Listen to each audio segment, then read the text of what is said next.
Leaders with 36 points. Straight in, and we played it hard and tough.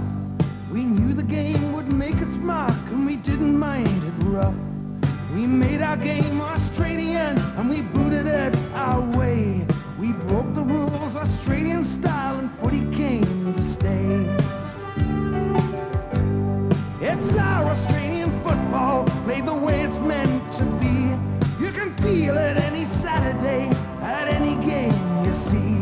Why do you think we're putting in the sweat, the tears, the hours? 'Cause it's our Australian football, this mighty game is ours. From Darwin in the heat, or Melbourne's winter showers, it's pure Australian football, this mighty game is ours. From the towns up in the bush to the cities with the towers, it's pure Australian football, this mighty game is ours.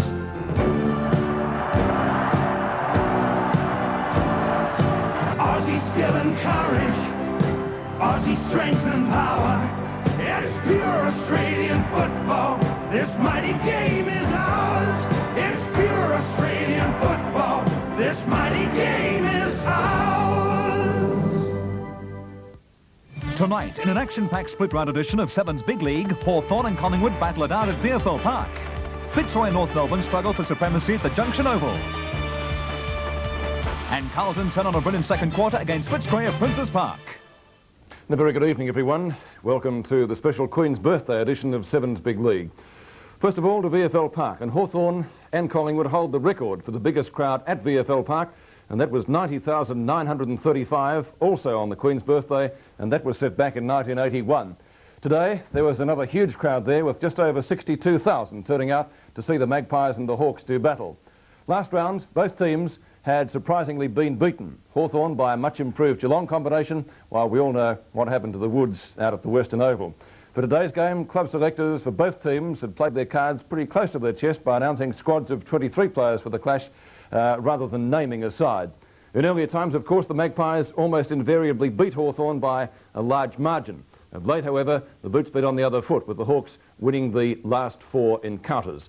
Tonight, our replay begins at the 7-minute mark of the second quarter. And with me in the commentary box is Lou Richards. A free kick, has to be a free kick. So is a chance. They worked hard for that, Collingwood. A diabolical tackle. Barr may have staged. It was a good effort by Barr to tap that down too. He got it down. Now he's grabbed, hasn't got the ball. Didn't stage it, Lou. He gets the free kick right on the kick-off mark, only about 7 metres out from goal, and Barham's already kicked one. That first one coming in the early part of the first quarter from a beautiful left-foot snapshot. There's the kick on its way. He hasn't missed. So the difference is only 4 points now. Collingwood 6-2-38 to Hawthorn 6-6-42. Very poor tackle that by Chris Mew. Barham has kicked 2 goals. I suppose that nullifies some of the good work of DP Domenico, who's currently playing on him. Here it is. Good knockout. He was against 2 big guys there, Pete. He was. And Collingwood got the goal from the free kick. Williams 3, Barham 2, the leading goal kickers for Collingwood. Brereton 3, Judge 2 for Hawthorn. Matthews has kicked, 5 or 6 points now? 5. So you lose a game. 38-42 in favour of Hawthorn, but they led by 4 goals earlier. They'll get a free kick. Over the line. Yeah, that's unforgivable, that. Byrne wobbles the punt kick up to half forward. Matthews in front, can't take the mark on this occasion. Clever tap on, gets it to McCarthy from Brereton. Matthews has the chance, scoops out the hand pass. DP Domenico, a snapshot for goal, is close. It's just about there. It's a goal. Great shot from Birdie. That's his first. So Barham and DP Domenico playing wide of each other and having a great influence on the game at the moment. 7-6 to 6-2. Well, Matthews grabs this one. I suppose he thought, I've had 5 shots and missed. There's a go for you, Birdie. Domenico, man, sounding like Jack Dyer there. And what a name for a bloke to have just the same, isn't it? Great goal. DP Domenico's first, and the badly needed one for Hawthorn. As I mentioned, they led by 4 goals. Collingwood have pegged them back. 10 points the difference. Seven's Big League from VFL Park as umpire Morrow comes in to bounce it once more. Byrne and Derek Shaw, neither can get it away from the bounce. Tuck got caught. He'll come out with a free kick, but he hasn't had too many kicks, Michael Tuck, only 2 of them. As I said before, he and Dacos very, very quiet. DP Domenico again, looks for Matthews. Opposition, that's a better punch away from Taylor, but it goes to Kennedy. Kennedy steadies, can shoot, into the goal square. Russo is there, he'll let it bounce and it's through! That's his second, and Hawthorn take their score to 8-6-54, Collingwood 6-2-38. Well, 16 points the difference, just over the 9.5-minute mark, and Collingwood defence a little bit lax that time. Taylor doing a good job for the first time against Matthews. Picked up that time by Kennedy. It's a long shot, and of course, it dribbled through and an easy goal.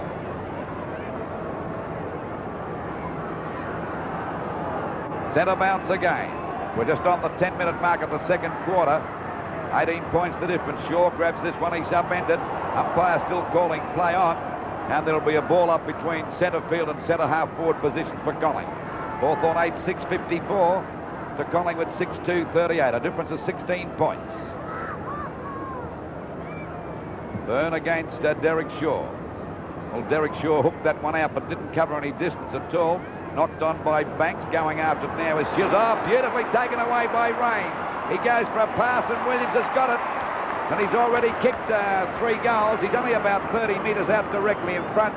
Nearly went for a hand pass to Dacos, but he said, why should I do that? After all, I've kicked 3. And there's no certainty Dacos would kick it because he hasn't had much practice today with 2 kicks so far.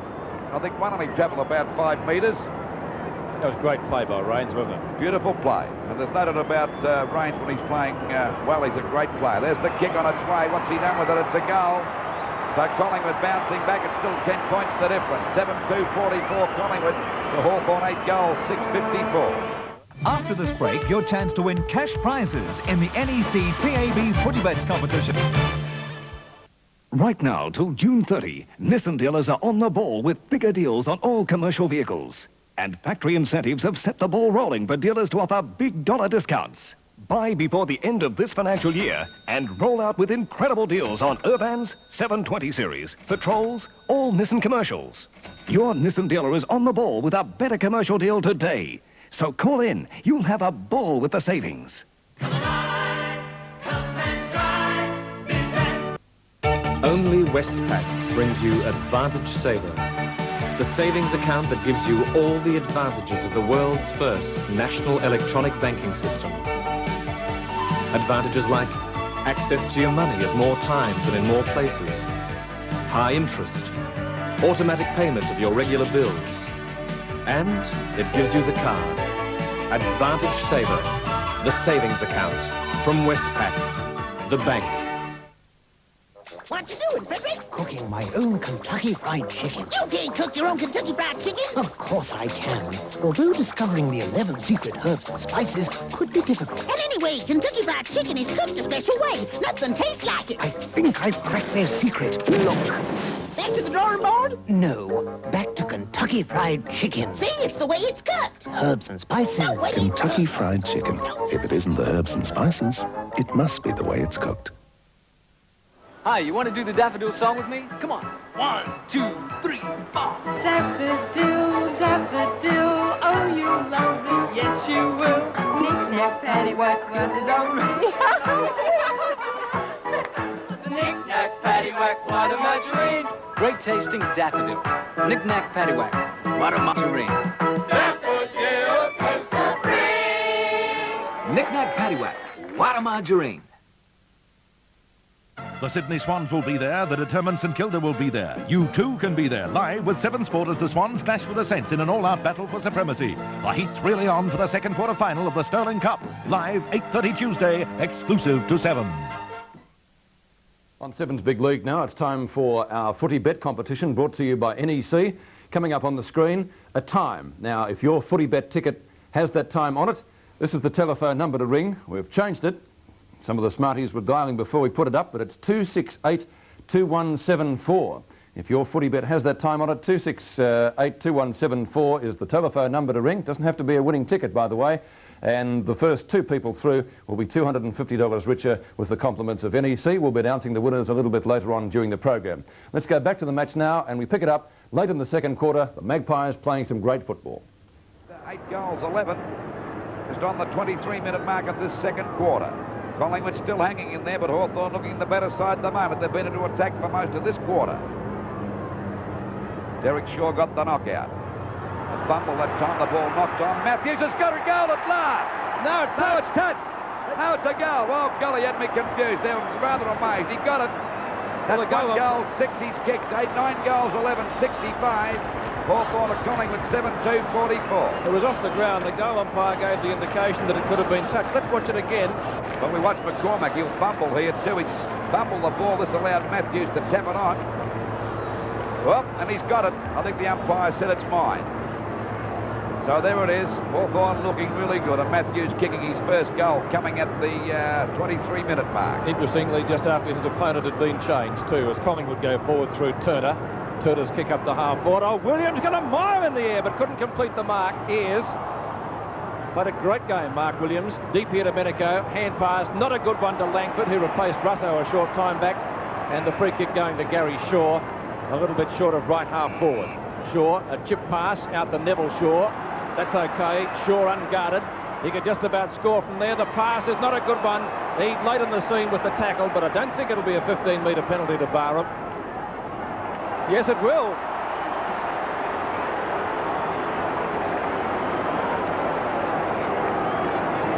That's 7 15-metre penalties against Hawthorn so far. They're the ones they don't want, though. A lot of the others upfield, of course, are what we term professional or free kicks virtually, giving the players a chance to pick up men further down the ground. Barham has kicked 2 already. Can he make it 3? Looks pretty good from here. Ball not deviating a centimetre and through for Barham's third goal. In fact, 2 of Collingwood's goals up forward have come after 15-metre penalties were delivered. 8-2 to 9-11. Well, you know, we've mentioned DP Domenico being one of their best players, yet Barham's kicked 3 goals, so it's taken the gloss off DP Domenico's performance so far. That's a beautiful pass. And, of course, as Pete said, Eade on the scene a bit late and copped the 15-metre penalty, which made an easy goal for Barham. So Collingwood back in business, 8-2 to 9-11. They've kicked 3 goals straight this quarter, the Magpies. Knocked down by McCarthy, picked up by Robertson. Out to Toomey, one of Collingwood's best players at the moment. Shrugs the tackle well from Kennedy. Good hand pass, picked up by Allen. To left half forward, Williams and Ayres, who goes the spoil effectively. Now a chance for the Magpies. Ayres, good tackle. It rebounds to Tuck. Tuck on to Langford. Langford to Schwab. He's been quiet today too. McCarthy in bother. Good tackle by Derek Shaw. Out it goes to right half forward. Judges there. Allen likewise got scragged when he didn't have the ball. Good play by Allen. It's out of bounds. That's a free kick to Allen. He was grabbed when he didn't have the ball. I think you called it there, Pete. Now the umpire a little bit late. Be a 15, no, not a 15-metre penalty at the moment. It's 15 points the difference into this quarter by just on 26 minutes. Chance for Derek Shaw at the back, goes for the tap on. Dacos missed it. Back it comes to Richardson. Weaves his way through the pack. Gets a hurried kick down there, but there's no one there for Collingwood. And Mew takes an easy mark. Knight late on the scene. Possibly thinking that Mew's off, but he's too shrewd for that. Mew out there at half back for Hawthorn. Kicks the ball long. Ah, great mark to Morwood. Judged that beautifully. A hand pass over to Brown. Brown's kick is out wide. A chance now for Knight to mark if he's any good. He's got his hands, but pouncing on the ball is Neville Shaw. Goes for a pass, looking for Williams. He'll grab this one. He'll play on and get another goal. Oh, another goal. That's 5 to Williams, and what a game he's playing. So the Magpies really back in this game. 9 goals, 2-56 to Hawthorn, 9-11-65. Collingwood have kicked 4 straight this quarter. Hawthorn have added 3 goals, 8. Well, he's had a change of play or opponents on him, Williams. He's done pretty well. Got Ayres on him now. They had Robertson early, but he still kicked 5 goals. And the shrewd captain knew he had an open break there and kicked an easy goal. Mark Williams, best man on the ground so far with 5 goals. 9-11 to 9-2. Hawthorn lead. 27.5 minutes gone. McCarthy with Derek Shaw, won by Derek Shaw, picked up by Chris Mew. Short kick up towards Robertson it is, or is it Kennedy? It's the latter. Kennedy up towards the Hawthorn half-forward line. Shields doesn't get a favourable bounce. Taylor is right there with him. Matthews goes in, could have nudged McCormack in the back. Not McCormack, but Brown, but it's a boundary throw it anyway. Hawthorn lead by 9 points. Left half-forward for Hawthorn. Approaching the 28-minute mark now of the second quarter. Collingwood certainly had made the most of their opportunities up forward. Williams playing a brilliant game. Umpire has found a free kick. Someone was being held on the arm, says umpire Peter Howe. Who's going to get the free kick? It's Shaw. Chips it across goal. Finds Morwood. Morwood marking in front of Schwab. Looking for a lead. Everyone's covered. Kelly. Who's meant to be on Kelly? There's no one within queuing. Barham.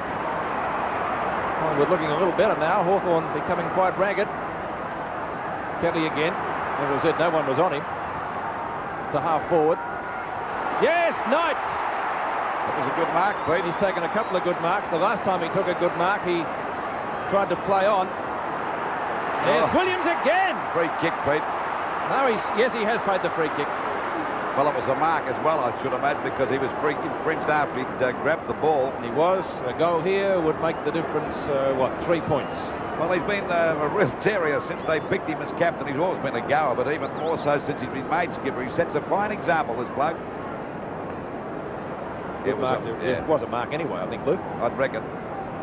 So Williams has a chance to make it goal number 6 by half-time. Not a bad effort. Not a big guy either, Pete. He'd be lucky to be 5'10". There's the siren. Well, can he make it 6 by half-time? And the difference only a couple of points. Collingwood 9-2, Hawthorn 9-11. He's about 45 to 50 metres out. It'll take a long kick to get it. That's when you start to lose accuracy. Ask Lee Matthews at the moment. He'll get the distance. The accuracy is what we wait on. He's got it. He's got it. 6 goals by half-time to the skipper. What a game he's playing. Best on the ground by a country mile at the moment. 10-2, the 9-11. Hawthorn lead by 3. Some people's idea of national in the kitchen stops at microwaves. Ooh, thank you. I mean, I wouldn't be without my genius. But what about National's new food processor? It does more than anyone. And National blenders, mixers, juicers, rice cookers, toasters, dishwashers, even vacuum cleaners. Other people just make appliances. National puts friends in your kitchen. My kitchen wouldn't be complete without National. From National. Hey, everybody, want to sing the Daffodil song with me? Yeah! 1, 3, 4. Daffodil, daffodil. Oh, you'll love it. Yes, you will. With a knick-knack, paddywhack. What a margarine. Daffodil tastes supreme. Great tasting daffodil. Knick-knack, paddywhack. What a margarine. Daffodil. Taste supreme. Taste supreme. Yeah! What a margarine. There's no sense in buying a cheap washing powder if it doesn't do the job. You need to know it's going to work. Like Surf. Surf isn't expensive, but it really works in hot or cold water. And it's guaranteed by Lever and Kitchen. Try it yourself. If you're not completely happy with Surf's results, you get your money back. They can keep the money. I'm happy with Surf's price and results. Surf gives you a good wash every time at a sensible price. If you have a taste for a life of ease, it's something delicious that is bound to please. A biscuit so different, you will agree. On its Calypso creams, on its Calypso creams. Take a crunchy biscuit, flavored chocolate, add a dollop of cream, flavored peppermint. Together they make an irresistible team. On its Calypso creams, on its Calypso creams. We begin the second half from VFL Park now. Hawthorn leading by only 3 points. They kicked 3-8 to Collingwood's 5 straight goals. Chris Muir has been moved on to Mark Williams, who's been brilliant so far. He's kicked 6 goals up to half-time. Kennedy fumbles.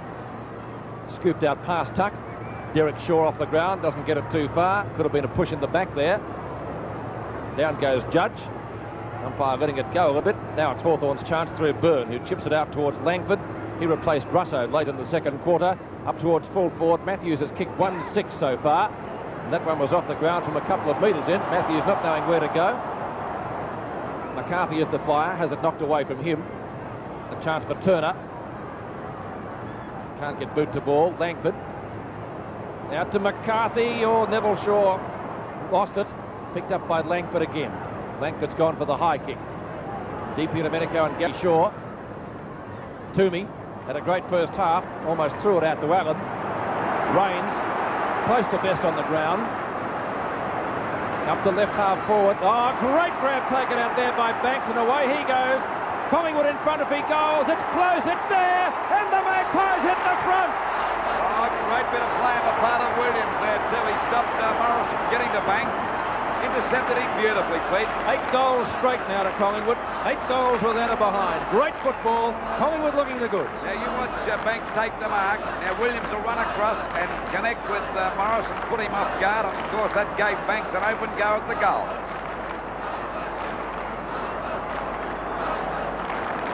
Collingwood in front for the first time in the day. They've kicked 8 goals in succession, and the way they're playing, they'll stay there. Byrne and Derek Shaw. Hawthorn in a lot of trouble at the moment. Many of their players are down. A lot of them seem to be suffering from lethargy. And we'll see a ball up just on centre field. Just on the 2-minute mark of this third quarter, the Magpies in front. The ball knocked out, grabbed by Toomey, but there's a free kick going to Derek Shaw. And he's played a fairly good game. Hasn't had most of the knockout, but doing well around the ground. Ball tapped down now to Eade. He fumbled that one. Now it's Barham to get out of the pack, but there's a free kick to Eade. He was grabbed when he didn't have the ball. 3 points the difference in favour of Collingwood. And at one stage during this game, they trail by 24 points. Punched away by Shaw. There's a chance now for the ball to come back to Brown. A long hand pass to Gary Shaw. It's away. Oh, he went down. He gave a hand pass back now to Turner, in a bit of trouble here, but he shows a lot of courage, young Jamie Turner. Great play. He doesn't know where to go. He brushed Judge off that time. He's gone for the boundary line. He's looking for Williams, getting away from you. Well, he goes down on the boundary line and it's out of bounds. This is his third opponent, Williams. Beaten Robertson and Ayres and kicked 6 goals up till half-time. A fine effort. And, of course, instrumental in that last goal. Ball knocked out by Knight. Williams runs into trouble, runs into Eade. Had no hope of getting rid of that. And it'll be a ball up about 30 metres out from the Collingwood goal. This is a top game here today in front of this very big crowd of over 60,000. 3 points the difference in favour of Collingwood. Certainly surprised everybody. They've put up a great show here so far. There's a free kick against Knight. I don't know whether that was a fair dinkum one. I don't think Bird may have helped it a little bit, but he's got the free kick down there in the back pocket. Hawthorn trailing by 3 points. DiPietro Menego, a great grab. He's played a fine game, but Ricky Barham's still doing pretty well, kicking 3 goals on him so far. Out it comes a chance for Morwood to go, but and of course Bruner was a fine player in the first quarter, but he's faded out. A short pass. Gary Shaw's got the ball now, ready to send Collingwood into attack. There's nowhere to go. Oh, he's gone for a short pass. On his own out there is Turner. Shaw gets offloaded by Kennedy. It'll be downfield. It should be anyway. Stupid tackle by Kennedy. Neville Shaw takes the free kick.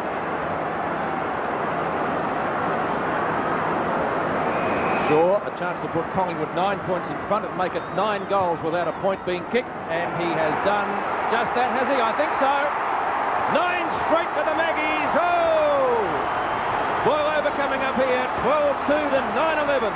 Well, that sort of kicking wins any type of game, and when you compare it with Matthews down the other end of the ground, where he's kicked 1 goal 6, Derek Shaw hit after he kicked the ball, and of course it was an automatic free kick there to Neville Shaw.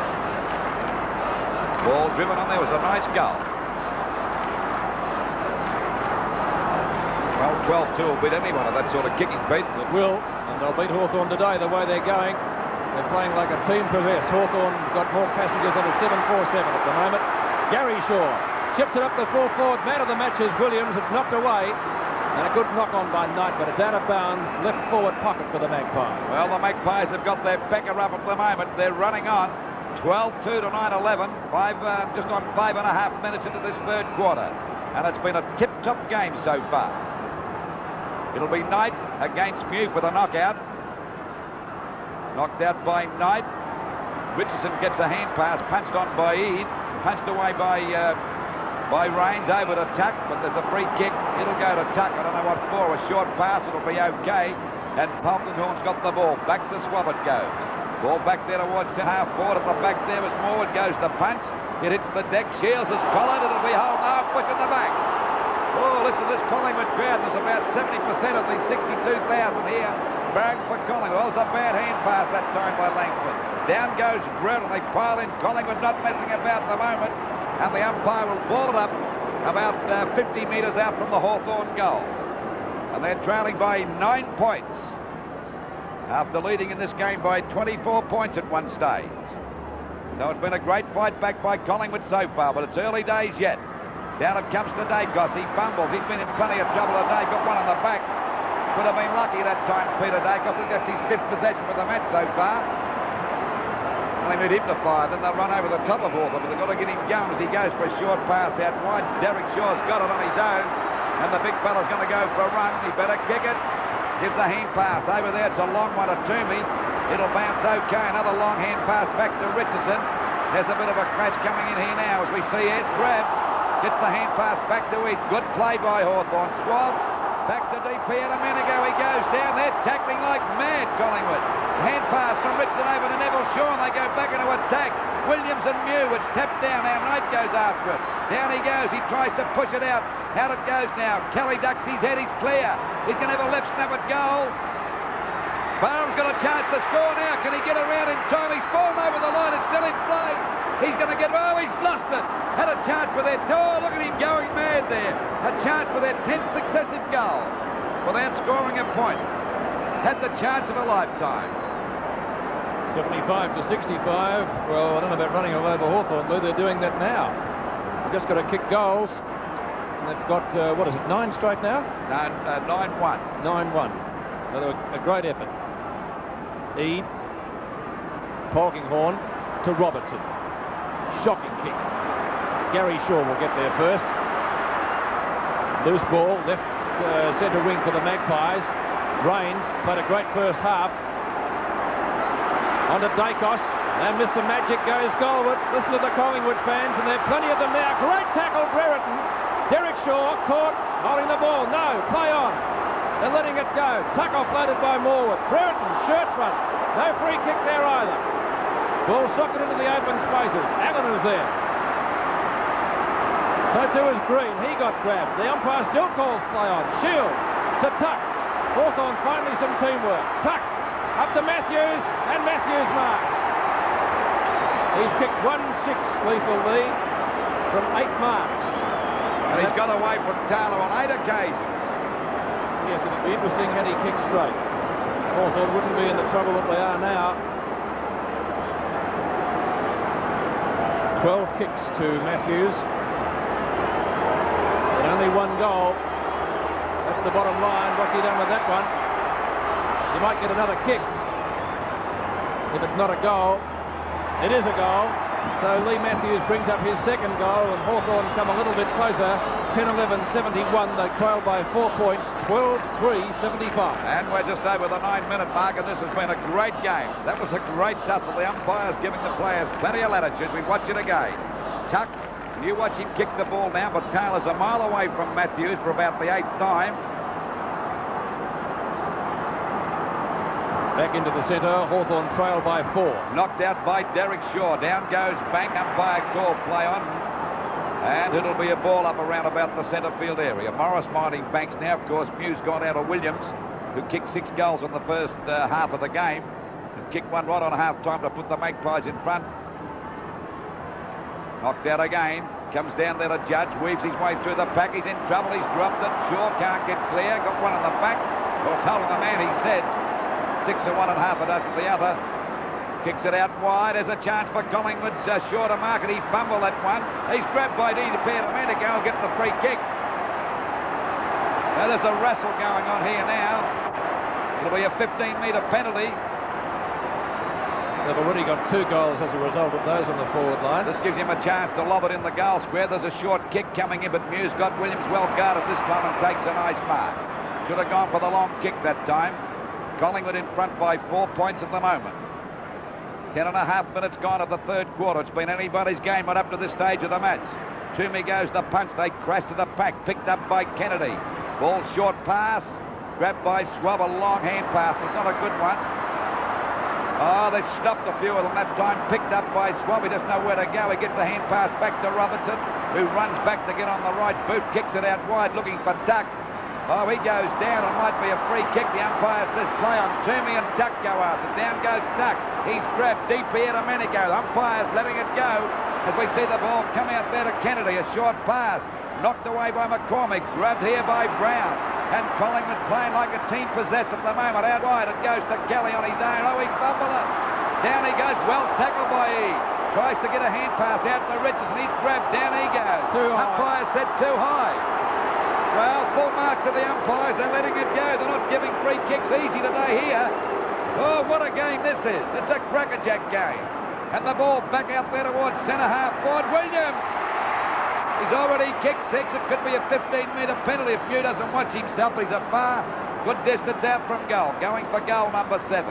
This will take a mighty kick. It's a long kick. Doesn't cover the distance. Oh, I think he's got it, Knight. Oh, what a mark. He came down with it. I didn't think he had it early. Oh, that was a mark and a half, Pete. Last time he had a shot like this up the other end, he played on, and it wasn't a good piece of play. Let's see if he's learned his lesson. Runs around, shoots. Missed that one. One behind will be the end result. Scoreboard, 12-4, but 10-11. It's Collingwood by 5. 12 and a quarter minutes gone, third quarter. Collingwood by 5 points at VFL Park. Out to McCarthy in front. McCarthy takes the mark at left half-back flank. Brings it in towards centre field. Toomey and Kennedy. Kennedy wins out, takes the mark. And gets a 15-metre penalty. Short pass down to deep here to Domenico. Hawthorn's best player by the length of the Flemington straight. Down towards full forward. Can't... Oh, yes, it's good knock on by Byrne. Into Tuck. Hasn't had many kicks today, but he's put that one through for a goal. Tuck's first, and Hawthorn back in the lead by a point. 12-4, 76 to 11-11, 77. Together is great, but not when you're driving. So Mazda gives you new Mazda Traveller. Never before family comfort like this. Headroom, legroom, room to move. Mazda. Reach out! Never before family luxury like this. Cloth-covered seats, audio with graphic equalizer, automatic sunroof. Mazda. Reach out! Never before family driving like this. Family driving that gives you it all. New Mazda Traveller, cause Mazda gives you... Reach out! Getting to sleep is difficult for many people, and others find it hard to stay asleep through the night. When sleep doesn't come easily, Horlicks can help. Medical research has proven that Horlicks' unique blend of natural ingredients in warm milk can help you sleep the whole night through. Good morning. Already? Oh, what a sleep. Horlicks, the natural way for a good night's sleep. Finding and developing new resources is a hard and sometimes thankless task, but it is a vital one. Right now at Olympic Dam in South Australia, BP is helping to explore one of the biggest mineral deposits in the world. Deposits of copper, of uranium, of gold, and silver. By working on a new supply of resources, we could be helping to create a new supply of jobs and a new supply of hope for the future. BP Australia, the quiet achiever. What is it? Lots of noodles. But what's it called? Lots of noodles. Oh. It's true, it's Lots of Noodles cuppa soup from Continental in 3 delicious varieties. Nobody makes soup in a cup like Continental cuppa soup. What's yours? Beef. Yeah, but what's it called? Lots of noodles. Oh. That's a great Continental idea. Tuesday night in a country practice. Hey. I take it you're incognito. Oh, I hardly even touch alcohol. Your collarbones attached to your rib bones. A country practice, Tuesday, 7:30. Still at VFL Park, 23-minute mark, third quarter. Domenico and set play on up there towards Matthews again and Byrne. Matthews couldn't hold him, but he backs up. Here's a charge down for a goal. Running to an over on a left footer. And he's put it through, a goal. That's 3 goals for Matthews. 3 goals, 6 he's kicked up to this stage of the match. 12 goals, 6-78 Collingwood to Hawthorn. 12-12, 84. A goal the difference. Matthews Matthews finally starting to fire. This was good play by DP Domenico. He grabbed the mark from Barham, played on before Ricky could regain his feet. Matthews missed mark and recovered very well. Pete, I think he's been firing all day, just that he's been on target. He's nearly their best player as far as effectiveness is concerned. 14 kicks and 9 marks to Matthews. Hawthorn lead by 6 points. Just on the 24-minute mark, the ball comes back to the centre. Dacos spins out, but the umpire's found a free kick. It'll go to Derek Shaw, playing a fairly good game here today. Ball over that half-forward line. Richardson flies. It comes out to Neville Shaw. Runs into trouble. Tries to get a hand past the Banks. It's thrown out. Oh, Kelly's grabbed up. Langford goes into. He can't get clear. Actually threw that one out to Morris. Taps it on beautifully over to Rodney in on his own. Goes to Swab. Allen runs the ball over. Finally, it comes out to Turner. Fumbled by Knights. Coming in to meet it now is Brown. His grab goes for long. Hand pass to Dacos. He's grabbed now. He's clear. A hand pass coming back to Gary Shaw. The left foot pass looking for Williams. But there we see Mew. He's got him covered at the moment. He's one of the best defenders in the business, Mew. Of course, Williams has kicked 6 goals and already had his third opponent. The ball back there by Ayres. Comes out to Shields, and that's a good mark. Mark the Shields out there, a little short of half-back, a hurried kick back. It's marked by Green. And Green gives the ball back to Kennedy. A fumble. Oh, there's a chance now for Collingwood. Kennedy won't give it up. Good play by Kennedy. Out to Green.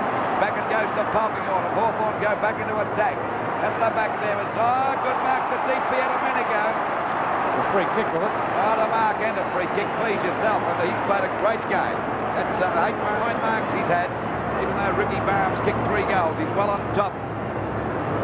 He's an improved player, this fella. No one ever dreamt that he was going to be a weak player by the build of him. There he goes, DP Domenico from about 45 metres out. Doesn't make the distance. Keenan on the ground. Ball pushed out this time by McCormick. Good play, but he's grabbed. They're tackling hard, both sides. It's picked up by Matthews. In a bit of trouble here. They bounce on top of the ball. No one can get it clear, and the umpire's going to ball it up about 45 metres or 40 metres out from the Hawthorn goal. They're 12-12-84, leading Collingwood by 6 points, 12-6-78. Well, Keenan virtually got that one. There's Tuck taking off the pack, a hand pass to Judge. A stubborn goal. I think it'll be a goal. So they're 2 goals in front now, Hawthorn. 12 goals, 6-78 Collingwood to Hawthorn, 13-12-90. And that's 3 goals to Ken Judge, and 2 of those judges have come from the boundary line at this end, but this is almost as good as the second one he kicked. 3 goals to Judge. Good snapshot, and Hawthorn answering the challenge. Great game. 13-12 to 12-6 on Sevens Big League from VFL Park. Knocked away by Payton, but he doesn't get it to a Hawthorn player. It's picked up by Dacos, who's coming to his own after a slow start. Ayres goes right across goal. He's doing a Graham Allen. Out to Morris. On to Green. Robertson is the runner. Robertson from half-back. Dummied the hand pass. Down towards half-forward. Looking for Judge, who's got 2 opponents. Brown. He's played a great game for Collingwood. Wins out again. Well played, Murray Brown. Lobs it high towards centre wing. Underneath it is Green. And Marks. Good grab. Played a good game too, Pete. Yes. Very impressed though with Brown though. I would say he'd be in the side by Western Australia later in the year. DP Domenico at right half forward. Just about lobbed in the goal square. Now he's gone for a pass. Judge chipped in beautifully. Oh, great mark. Got around Allen, who stood there. Well, actually it broke away from Allen that time. He was a bit stiff, Peter. You watch this. Came around nicely. He thought he had him covered, but that's the way it goes sometimes. It had a bit of an off break on it, actually, in the air. You can do that with a football. Curveball, as in baseball terminology. Ken Judge has kicked 3. He got the last goal. Can he make it 2 in succession? It's a goal. 4 goals to Judge. He went out of the game in the second quarter with many other Hawthorn players, but has bounced back now with 2 quick ones. Sevens Big League is part of the 1984 Nissan VFL Premiership season. Early in the game, Hawthorn led by 4 goals, but there was only a couple of points in it at half-time. Collingwood got to the lead in the 3rd quarter. In the end, it was Hawthorn by 32 points. Major goal kickers for Hawthorn. Ken Judge got 5. Matthews finished up with 4. after having at one stage won 6 and Brereton got 3. All of those were in the first quarter. For Collingwood, Mark Williams, a brilliant first half, was absolutely superb. He added only 1 goal after the break when Chris Mew was moved onto him, and Ricky Barham also finished up with 4 goals. Stats on the match, and we see that Collingwood had more kicks, marks and frees, but Hawthorn had 34 more handballs. And after the match, I saw out Hawthorn skipper Lee Matthews. Although Matthews was one of Hawthorn's better players on the day, he had 5 behinds on the board before he scored his first goal. Suffering from Achilles trouble, he put it down, though, to being just one of those days. I don't know, one of those days where early anyway, where I just couldn't get the ball on line. Off the boot, I was quite happy with them, but they just kept waving at the end, and it was sort of missing by a foot here and hitting the post there. So all in all, it's quite frustrating when that happens, because that's, you know, when you're playing up forward, the difference between kicking 6 points or 6 goals is, you know, is rather dramatic. You know, I think it was 10-2 to 9-11 at half-time, so, you know, we probably should have had a better break, and we didn't, and they played well early in the third quarter. Fortunately, we, you know, got our heads down and had that break at three-quarter time and went on in the last quarter. But, you know, they were a weakened line-up, I suppose, today with injuries and suspensions and what have you. So, you know, I suppose we were happy, though, to win. There was one reported player, Neville Shaw, by 3 umpires on a striking charge against Russell Shields of Hawthorn late in the final quarter. Time for our footy bet winners now. And 2 viewers richer by $250 with the compliments of NEC, Mr. G. Varco of Endeavour Hills and Mr. P. Groves of Airport West. Congratulations to you both. Coming up now, TAB phone account numbers. If yours is one of those, and there are 8 of them on screen, the telephone number to ring is 268-2174. 268-2174 right now, and you have a chance of being $250 richer with the compliments of NEC. We'll give you the names of the winners a little bit later on during the program. We'll take a break and back with more action on Sevens Big League in just a moment. Sandy Roberts is next on Sevens Big League with On This Round, followed by the great struggle at the Junction Oval between the Lions and the Roos.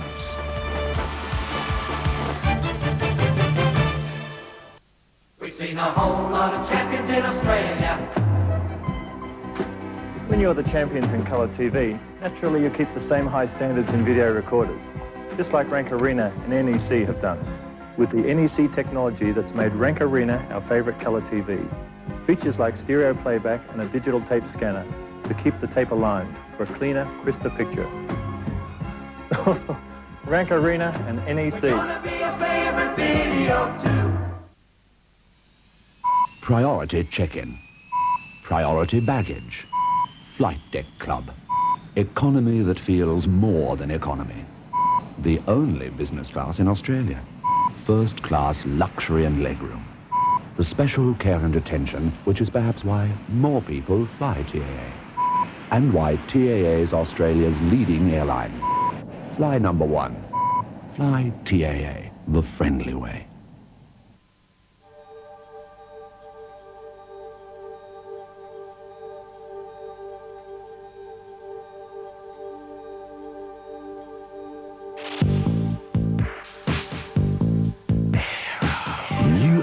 Bar takes the goodness of milk and bubbles it into milk chocolate to give you a deliciously different, smoother, melt-in-the-mouth experience.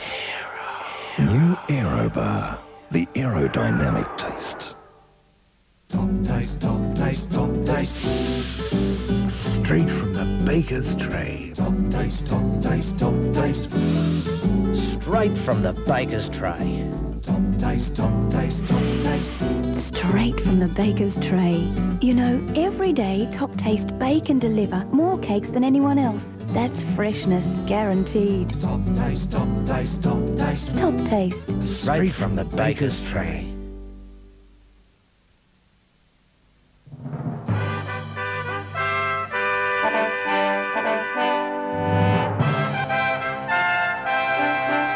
This round, and Fitzroy versus North Melbourne is next on our special split round edition of Sevens Big League. And coming up later in the show, Carlton tackle Footscray head-on at VFL Park. And right now, let's go to Sandy Roberts for On This Round.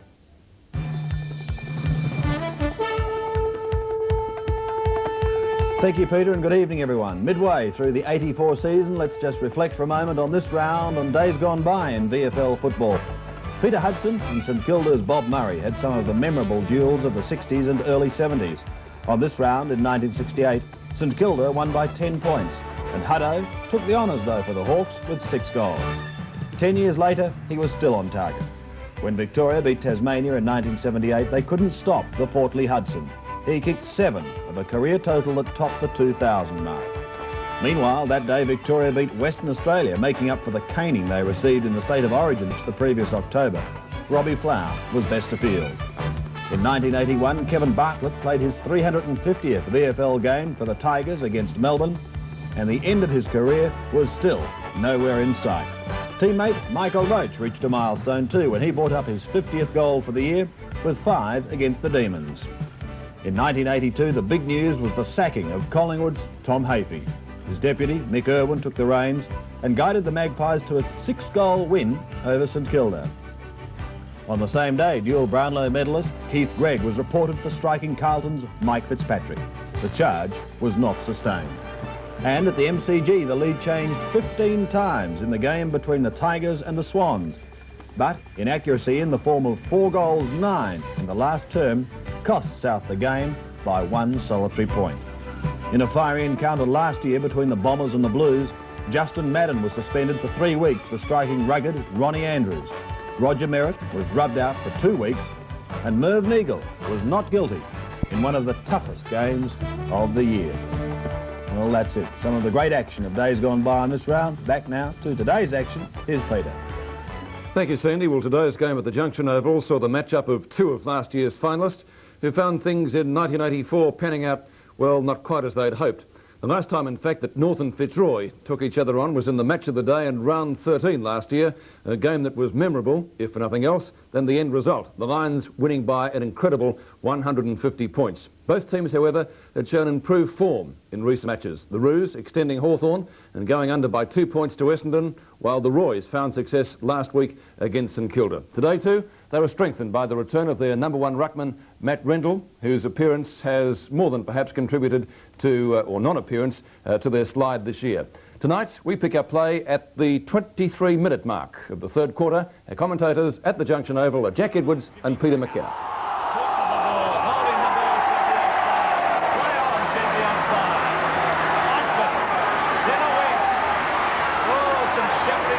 Shifting over to Rendell. Rendell runs towards goal. Has a bounce. Fires it. And the Royals are back in business. What a quarter we've seen. Fitzroy, 17 goals, 10, 112. North Melbourne, 17-11, 113. A great game of football being shown here on Sevens Big League, and going back to what North have scored for the quarter, which is 7 goals, 4. Fitzroy have now kicked 3 goals, 3. So we've had 2 12-goal quarters, and they're well on the way to doing that again in the third. Lyle got the tap down, it doesn't go anywhere, got the second tap down, straight to Grimley. Grimley's kick hurrying back, and Demetrio out in front, takes the mark in front of Conlon. Read that beautifully. He's leading downfield toward Kelly or Glendenning. Glendenning will be the target. He gets up in the pack, can't take the mark. It comes to turf. Grimley has it, and the ball held to him, and the umpire will bounce at North Melbourne centre half forward position. Time clock showing nearly 25 minutes. What is that exactly now? One player down. We'll pick him up in a minute, Jack.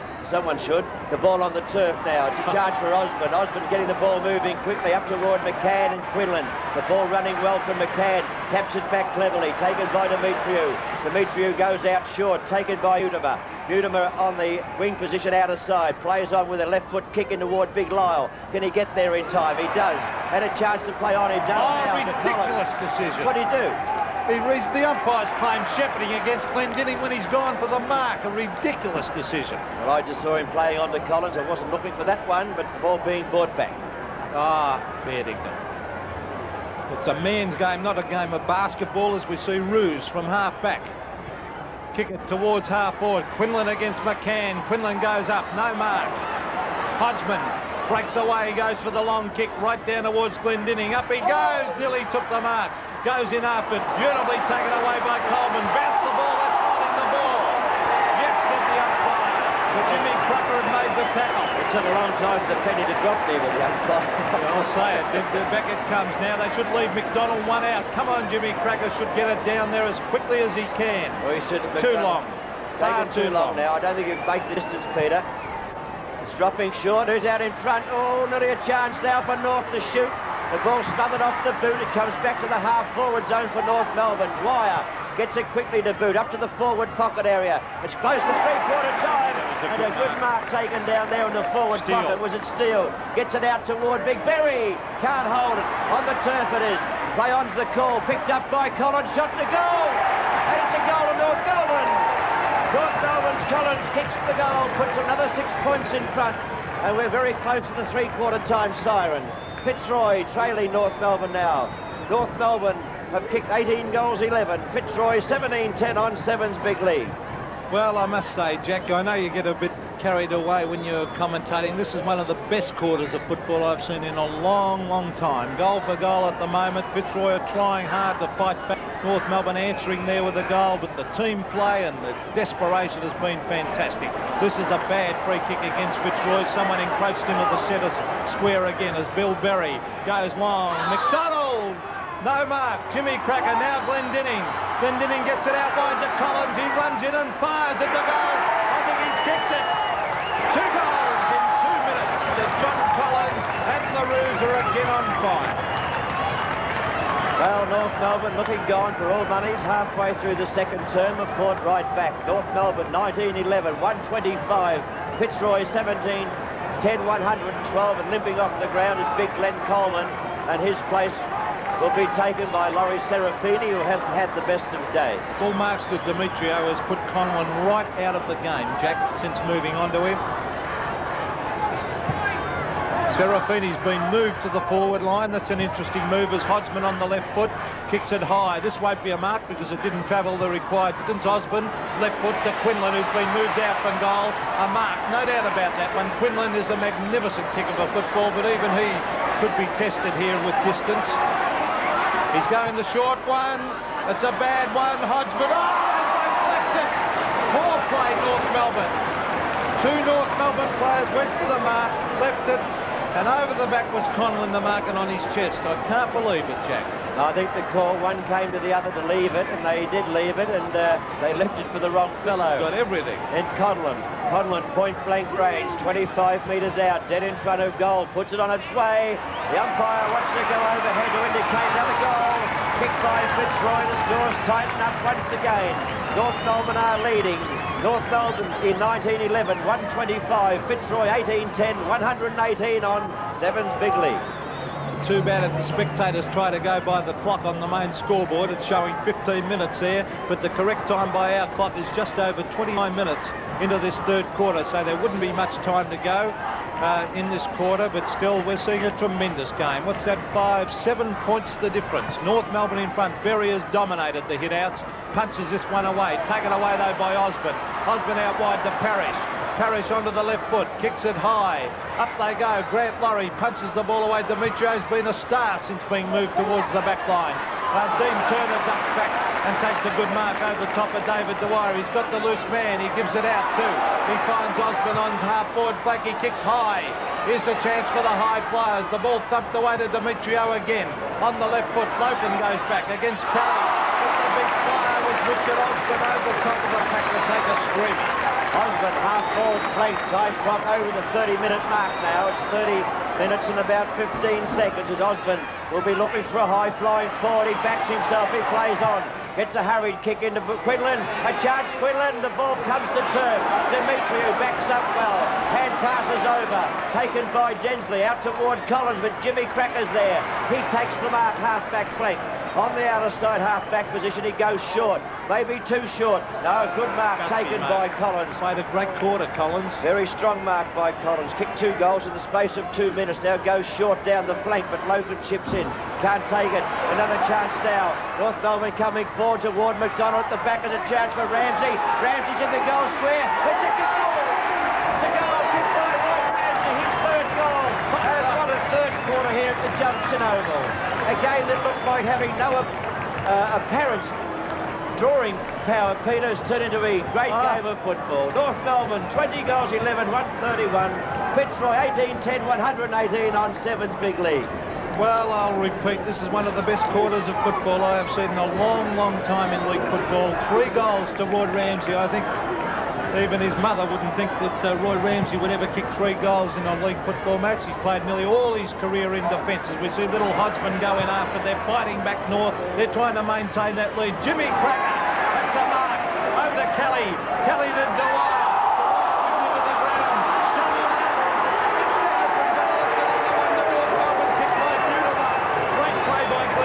As he shuffled that one out to Brendan Mutimer, and North Melbourne go further in front. North Melbourne 21-11, 137. Fitzroy 18-10, 118. Well, I've seen some long quarters in football. Our first quarter here went 31 minutes and 3 seconds. The second term went 32 minutes and 20 seconds. Now we've had 15 goals kicked in this quarter, and we're over the 32-minute mark now of the third term. I know we can't have long to go, but it can't go forever, surely. Berry brings the ball to turf and taps it out again, but Fitzroy sharp and drive up to the half-forward zone. Chance for Demetriou, done well down there, and doesn't well again. He'll be looking for Collins out wide. Collins' pace might win out. No, he can't take the mark, but a chance out there for Fitzroy through Burke. He picks up on the left foot, he brings it back towards Conlon opposed to Demetriou. A chance for Fitzroy now. Into the open goal goes Harris. He shoots, but he's off target, I think. No, he's not. He's got it. So, what a game of football. That is now 16 goals kicked in the third term here at the Junction Oval, and you won't see that many weeks. Fitzroy now, 19 goals, 10, 124. North Melbourne, 21 goals, 11, 137 on Sevens Big League.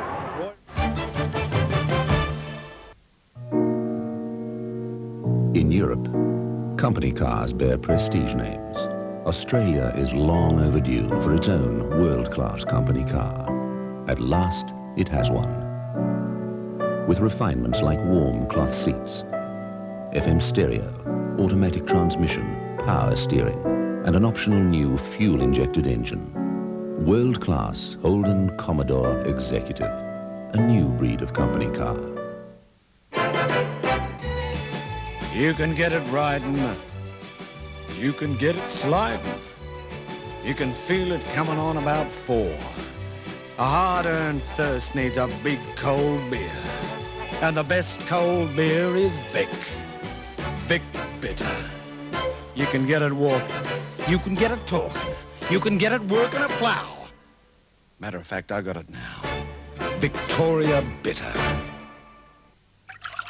Coffee, crossword, and Cracker Barrel Tasty. Cabernet.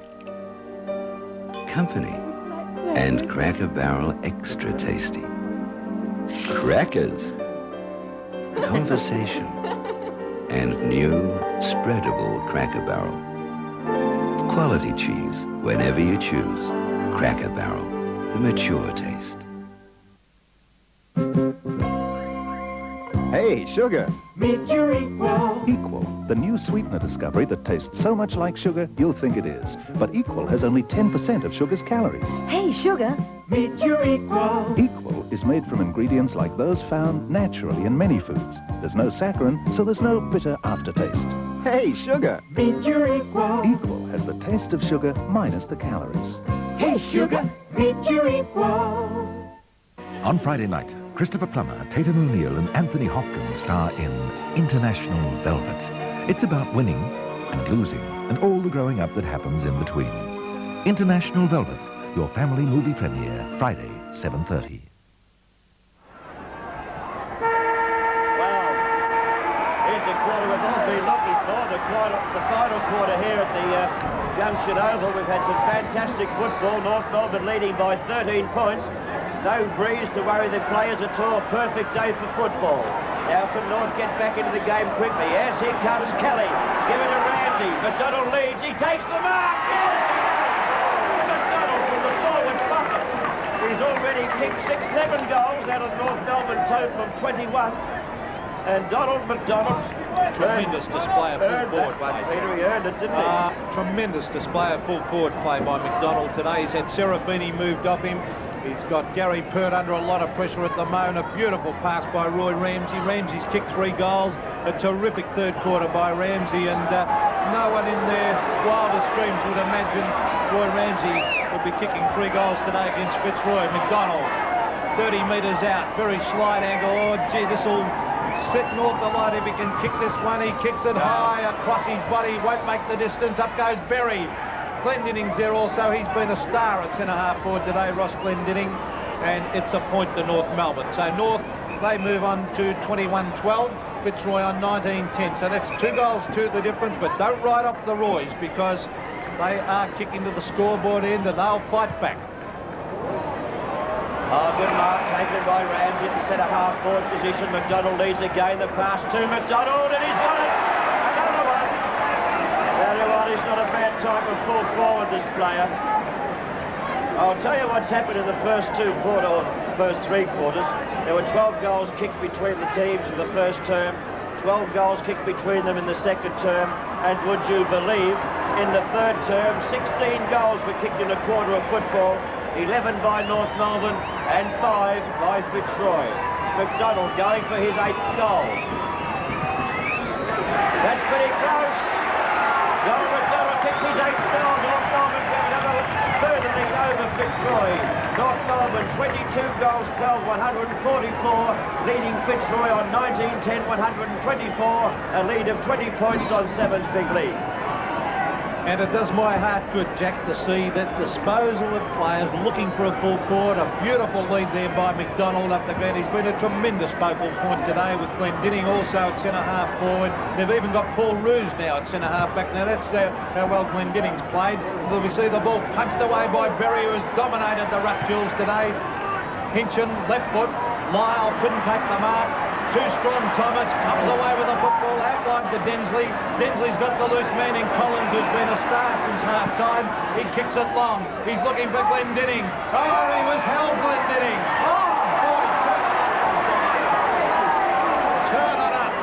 Should have either been play on. I think play on was the correct decision, Jack. One of those doubtful ones, you're not too sure who's holding who. I think you might have been right saying play on wasn't the right decision to make. Tapped out. Good football. Serafini gets it back to Harris. Harris misses the run of the ball. Densley's there for North Melbourne. Got retarded coming through the pack, but now keeps coming with a long hand pass up to Kelly. Kelly on to Berry. Berry now from the centre of the ground. Gets it moving quickly. It's toward McDonald. McDonald out in front. Can't take it. Backed up by Glendinning. Over to Jimmy Cracker. He's held on in possession. The umpire said on the ball. And let the ball, Jack. The ball. That's a dreadful decision again by the umpire. You've got to have the ball to be caught being held in possession, but we'll forget about that. Get back on with the game as we see. Hinchin gives it across towards Turner, Dean Turner. Lyle goes up, side bottoms there also. Now Serafini, good play by the big bloke. Lyle was grabbed when he didn't have the football. Gary Wilson, third best on the ground the first half. Gets it down towards centre-half forward. A diving mark has been taken by Michael Conlon. They need this one badly. Mickey Conlon has kicked 4. They really do want this goal at the moment. We've been playing 4 minutes into this final quarter. 3 goals to the difference. North in front. Conlon. Oh, it's a high floater, but it's a goal. 5 goals to Mickey Conlon, and Fitzroy fight back. Fitzroy have moved on to 20 goals, 10. North Melbourne, 22 goals, 12. Well, this game has shown us everything today. It's had its spectacles, it's been fights, there's been good marking, good kicking for goal, as I told you before. We've had 12-goal quarter, another 12-goal quarter in the second, and a 16-goal quarter in the third. And the players must be very tired because they've certainly had a lot of work to do today. But North Melbourne leading at this stage by only 14 points over Fitzroy, but not forgetting North were down 24 points at half-time and fought back to lead by 13. At the centre bounce, it's been kicked out, down toward the half-forward zone for Fitzroy. Serafini playing in that position now. Kicks long, down towards Quinlan, opposed to McCann. McCann takes the mark. McCann plays on. Full marks to McCann. He had 6 kicked against him early, and he is on top of Quinlan at the moment. That was Densley getting it out towards Rendell for Fitzroy. He hooks it back. Demetrio, up he goes. No mark as he went for the third bite of the cherry, and the ball came off his hand over the line and out of bounds. Half-forward flank, Fitzroy's forward zone. 2 goals to the difference. That's a total of 14 points. Berry beaten for that one. Grabbed by Demetrio, who's been a star. Up to Collins. The ball favours Grant Laurie. Caught with the football. Play on now, said the umpire. Hand pass. Comes back. John Law out the Steele. Beautiful smother by young Darren Steele. Towards the boundary line it goes. Over the line and out of bounds. And I think, Jack, you'd agree this is one of the best games we've seen in a long, long time of watching league football. Well, one of the best games I've seen all season, Peter. I'll go that far because, as I said before, it's had everything. And the ruckman locked their arms with no free kick on that occasion. Kicked off by Logan up towards the half-forward zone. And a good mark taken by John Law. Law in the half-back position for North Melbourne, playing short. Going out to Densley. Densley putting it up high. Chance for Kelly. Opposed to Pekin. Kelly's mark. Bill Kelly took the mark. He'll be looking for a lead further afield. Ramsey trapped at the back. Can't take it. The ball comes to turf. The umpire paid the mark. The umpire paid the mark to Burke. I think it was the right decision too. I agree. Definitely a mark. Not a good kick by Kelly. No.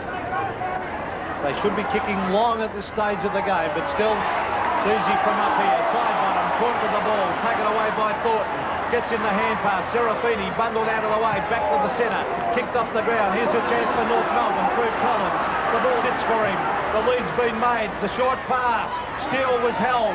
No free kick, said the umpire. Harris over to big Matt Rendell. Onto the left foot he goes. John Law will mark this one, I would think. Oh, flips it high.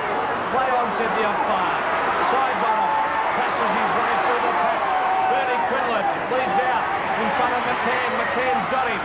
Hand pass to Turner. Beautiful tackle down there by David Dwyer. He knocks it on to Wilson. Wilson caught with the football. The kick out of the fence from Lyle. Jimmy Cleaver marks, centre of the ground. Plays on and kicks it wide.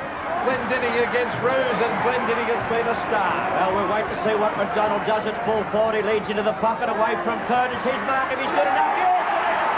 McDonald takes the mark 35 metres out from goal. So McDonald now has a chance to kick his 9th goal. It won't be the easiest shot he's had all day, but he kicked some hard ones. What a performance, a full forward play, Jack. Yes, I must agree with you, Peter. Donald McDonald. Will he be 40 out? He should go for the shot. He should be confident. Not an easy shot, like I said, but a very important shot for North Melbourne's McDonald. It's held up a little bit. No breeze. It's not going to make the distance. Forced through by Rendell. 4-1 behind at North Melbourne. So North Melbourne's score being changed now to show that they sit on 145 points. Fitzroy on 130 points on Sevens Big League. We make that a difference of 15 points in favour of North Melbourne. So from the full-back position at the 8.5-minute mark of the final term. Big Berry out in front. Can't take the mark. Taken by Laurie. He threads his way through and drives to half-forward. A chance for Law. Can't take the mark. With a chance for side bottom. Demetriou's there. Demetriou plays the ball in front of him toward the boundary line. Can't pick it up. It's over the boundary line for a throw-in. Well, has he been a great player, Demetriou? Conlon has kicked 5, but only, I think, 2 of those have been kicked on Demetriou. He has been a tremendous contributor. Demetriou in defence, as we see Quinlan kick 6 goals very early, beaten for that one by McCann. Oh, Wilson gets hit hard, gets in the hand pass. They're going in hard after the football. Hand pass out to Law, taken away beautifully by Ross Thornton. He's put through for a tremendous goal as the Royals are right back in the fight. Fitzroy, 21 goals, 10, 136. North Melbourne, 22-13, 145. No matter how you plan to spend your retirement, one thing you're going to want is security. And that's exactly what Westpac's Club 55 offers. An investment package that gives you a high rate of interest paid monthly. Free advice on anything to do with your retirement or your money. Excellent travel benefits. And free access to all the advantages of our national electronic banking system. Most of all, it gives you a secure start to the rest of your life. Club 55 from Westpac, the bank.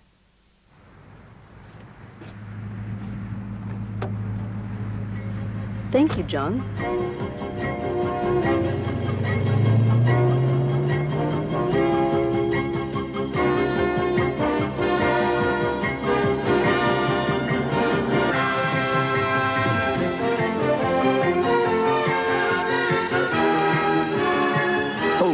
Richmond de Ville.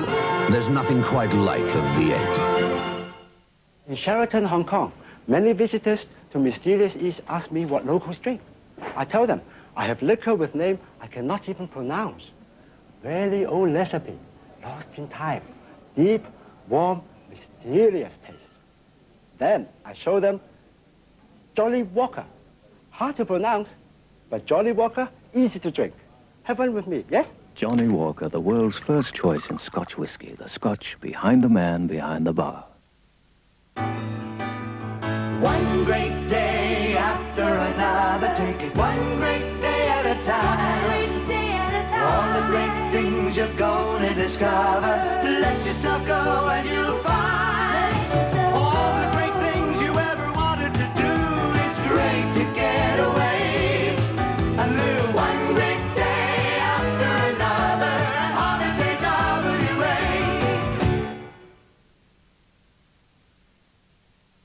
Anybody's game here. What a high-scoring affair it is. 145, playing 136.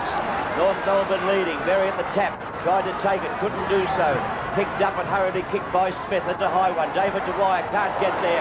And that's a good mark taken by Hinchin, who plays on very quickly. Moves the ball down to the half-court zone. Quinlan! Yes! And he will take a shot for goal because he's only 55 to 60 metres out. No breeze to assist him. That all, Jack? That's all for Quinlan. That's nothing. Quinlan will use a torpedo punt. No, he's used the drop punt. I thought the torpedo punt might have been the order of the day, but he's off target, I think. Only one behind. Would have been a handy one. Well, they're all handy at this stage of the game when you look at the scoreboard, Peter, because there's nothing in this game at all. They're going to put North Melbourne under a lot of pressure. They're under a fair bit now. North Melbourne 22, 13, 145. Fitzroy 21 goals, 11, 137. You're on Sevens big league. And McCann playing from the full-back position with a beautiful pass. Yes, and full marks to McCann. I'll say that again. He was well beaten early. He's fought back. There's the kick. Is it out? It was out in the pool. A bad kick from defence by young Densley, but still, he's a young player entitled to make a mistake, as we all are, as we see side bottom. Half-forward flank goes the big kick, hooks it to the pocket. Quinlan against McCann, punched away by McCann, doing a great job at full-back now, and the ball over the line and out of bounds. We've been playing nearly 11 and a half minutes into this final quarter. The difference 145 to 137, a difference of 8 points. Perfect conditions for football. Players very tight. Pekin got the big thump from the pack. Jimmy Cracker after it, as was Thornton. I thought the ball may have been out, and the umpire indicates just that. Well, Thornton did the right thing, Peter, trying to pinch that one, trying to bring it back into play without being caught, but the umpire said not on. North Melbourne leading by 8 points over Fitzroy in a very high-scoring game at the Junction Oval. Quinlan opposing Berry. Berry doing well in the ruck. It's with Wilson. The ball forced out of the pack. There's a chance there for Lopen. The ball under him. The umpire said it bounced. Touch and go, that one. Peter McKenna suggests. Could have been lying over the ball, I think, Jack. Still, the umpire gave that one to play on. There's side bottom on the right foot. Oh, he's put it right over the grandstand into the area right at the back of the Fitzroy ground there. So it'll take a while to get that football back, I would think. In the first quarter, Fitzroy kicked 8 goals, 2 to North Melbourne's 4 goals, 5. Fitzroy led by 21 points. Second quarter, 6-5 Fitzroy, 6-2 North Melbourne. Fitzroy led by 24 points. Third quarter, 5-3 by Fitzroy, 11-4 by North Melbourne. North Melbourne led by 13. Well, what a quarter of football that was, too. There's side bottom again, caught with the football, kicked off the ground by Matt Rendell. In goes Densley, ducks the head, goes in after the football, and the umpire had no hesitation to come in and bounce the ball. And big Matt Rendell not happy because he was heading towards goal. Bounce of the ball. Bill Berry against Rendell, and don't tell me. 30 minutes gone, the final turn. Rendell a shot for goal. It'll be a very important shot for goal. North Melbourne leading by only 8 points. How could you give a free kick for that? 2 men wrestling for the ball, Jack. Well, they do it, Pete. They're the only ones with the whistle. Rendell, a shot for goal. Very important. It's on its way. It's close. Will it make the distance? It's through. It's a goal. Kicked by Rendell. 2 points of difference in this high-scoring game here at the Junction Oval. North Melbourne 22-13, 145. Fitzroy 22-11, 142 on Sevens big league. Well, if I was Big Bill Berry, I'd be very, very unhappy with that decision. We had 4 goals against the Rendell, but we had a beautiful view of that one, and it's should not have been a free kick, but still it's paid, it's a goal. So let's get on with the game.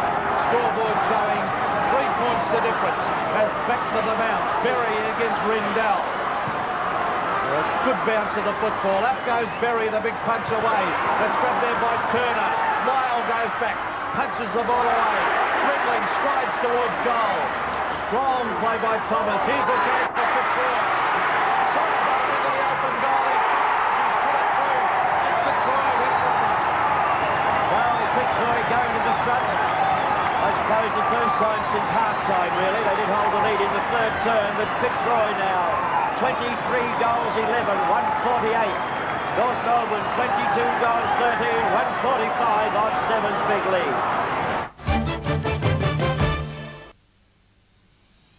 Priority check-in. Priority baggage. Flight deck club. Economy that feels more than economy. The only business class in Australia. First class luxury and legroom. The special care and attention, which is perhaps why more people fly TAA. And why TAA is Australia's leading airline. Fly number 1. Fly TAA, the friendly way. Here's to Foster's, it's true blue.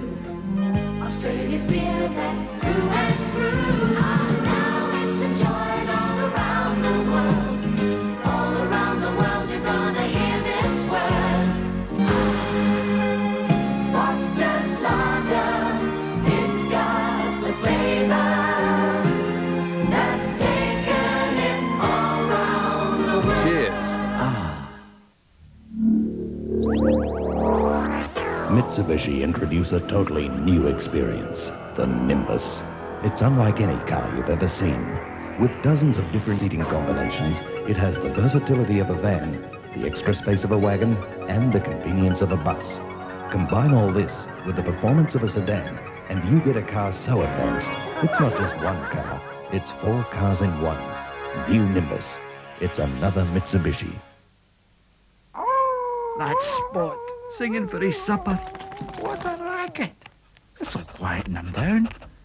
Chum with chicken. It's so chumpy, you could carve it. Hey, spot on. Aye, chum is solid meaty value. Come to think of it, that really is something to sing about. Ugh, chum is so chumpy, you could carve it. Yvette Mamure and Andrew Stevens star in the sensitive story of a young man's love for an older woman. When they walked into each other's lives, they walked into Forbidden Love. Your premiere Thursday movie, 8:30.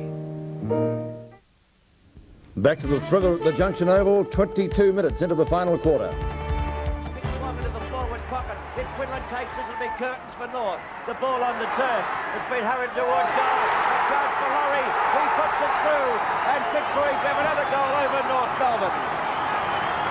As he kicks his third goal, Grant Murray.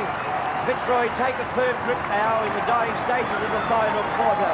Fitzroy, in answer to North Melbourne's 22 goals, 13, 145, have shown now that they lead by 13 points over North Melbourne on 24-14, 158.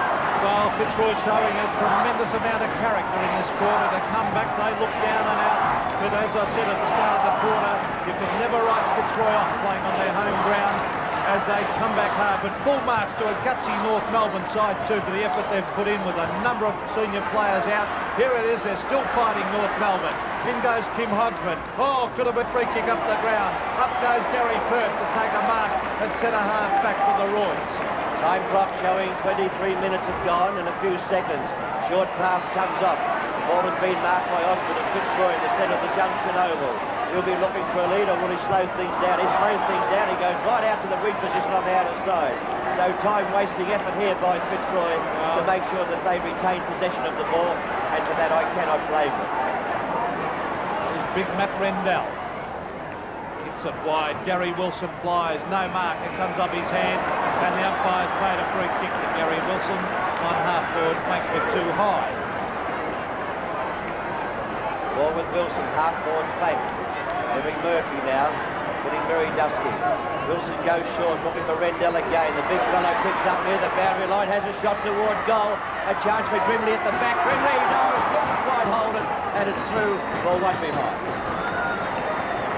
Serafini, in fact, that was a player flying high for that mark. Was it? I thought it was Grimley. Sorry, Pete. Serafini it was. He's been moved to the forward line. The kick from McCann to Kelly. Oh, good mark to Phil Kelly. There is still time. Just enough time if they're good enough, North Melbourne. Steele flies against Parrish. Parrish cleverly over the back. Left foot, hooks it back. Up they go. No mark. Yes, it is. No pushing the back, said the umpire to Kelly, who's been a good player today. They've got the loose man in Collins. If they can race it forward and get a quick goal, they'd be back in the game. Collins has gone short. Cleverly done by Kirk.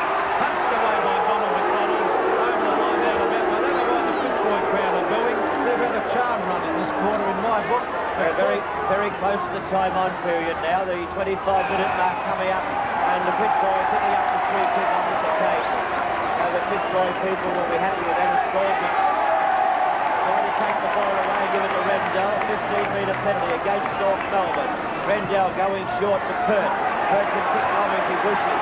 There's a couple of short leads, but Pert now will drive the ball deep into attack. You can see Quinlan leading away from McCann. The ball comes to turf.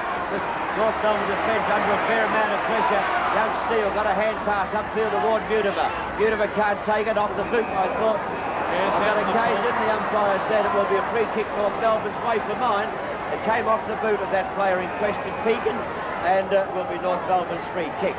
We are now over the 25.5-minute mark of the final term, and the time clock may beat North Melbourne. But Fitzroy have rallied well in this final term. The ball now on the half-forward plate ball, still went on the centre wing position, really, and another boundary throw-in taking place. Almost on centre wing, as Jack said.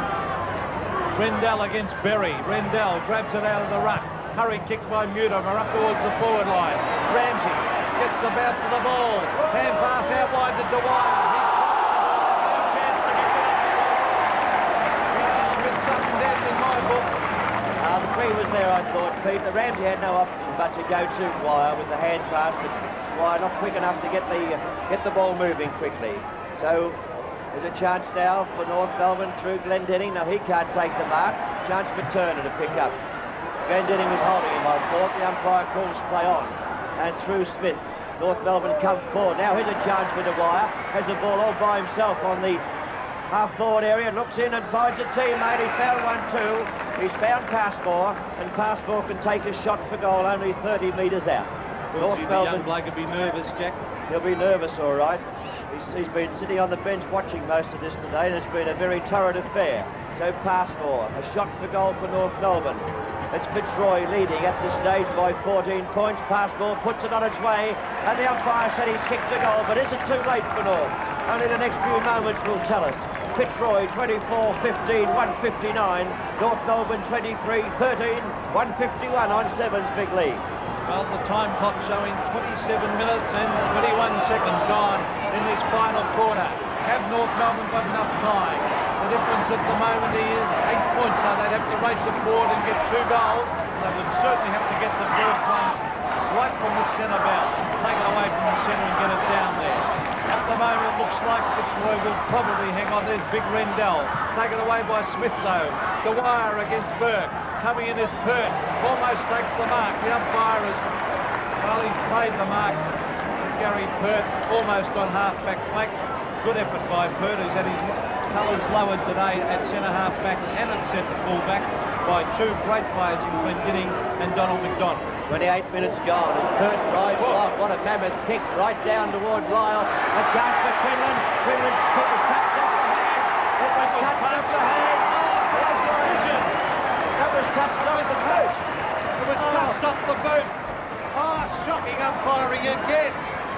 Well, the umpires awarded the goal. I called the touch, Peter, as the kick was made toward goal. So Fitzroy getting the benefit of that umpiring decision. It went through the goals, but it was definitely touched off the boot of Quinlan. So the score showing now, Fitzroy 165, North Melbourne 151 on Sevens Big League. Sevens Big League is part of the 1984 Nissan VFL Premiership season. Well, what was your decision on that one? Certainly did appear to be touched off the boot, but it was given a goal. And Bernie Quinlan finished up with 7 goals. Conlon got 6 for Fitzroy and Rendell 4. For North Melbourne, Donald McDonald finished up with 8 goals. It was Fitzroy by 14 points, and the aggregate there of 318 points is the highest ever in a clash between Fitzroy and North Melbourne. At the Junction Oval for Sevens Big League, our reporter today was Stephen Phillips. Relieved, but ecstatic. That was the reaction to the Lions' nail-biting last quarter revival against North Melbourne.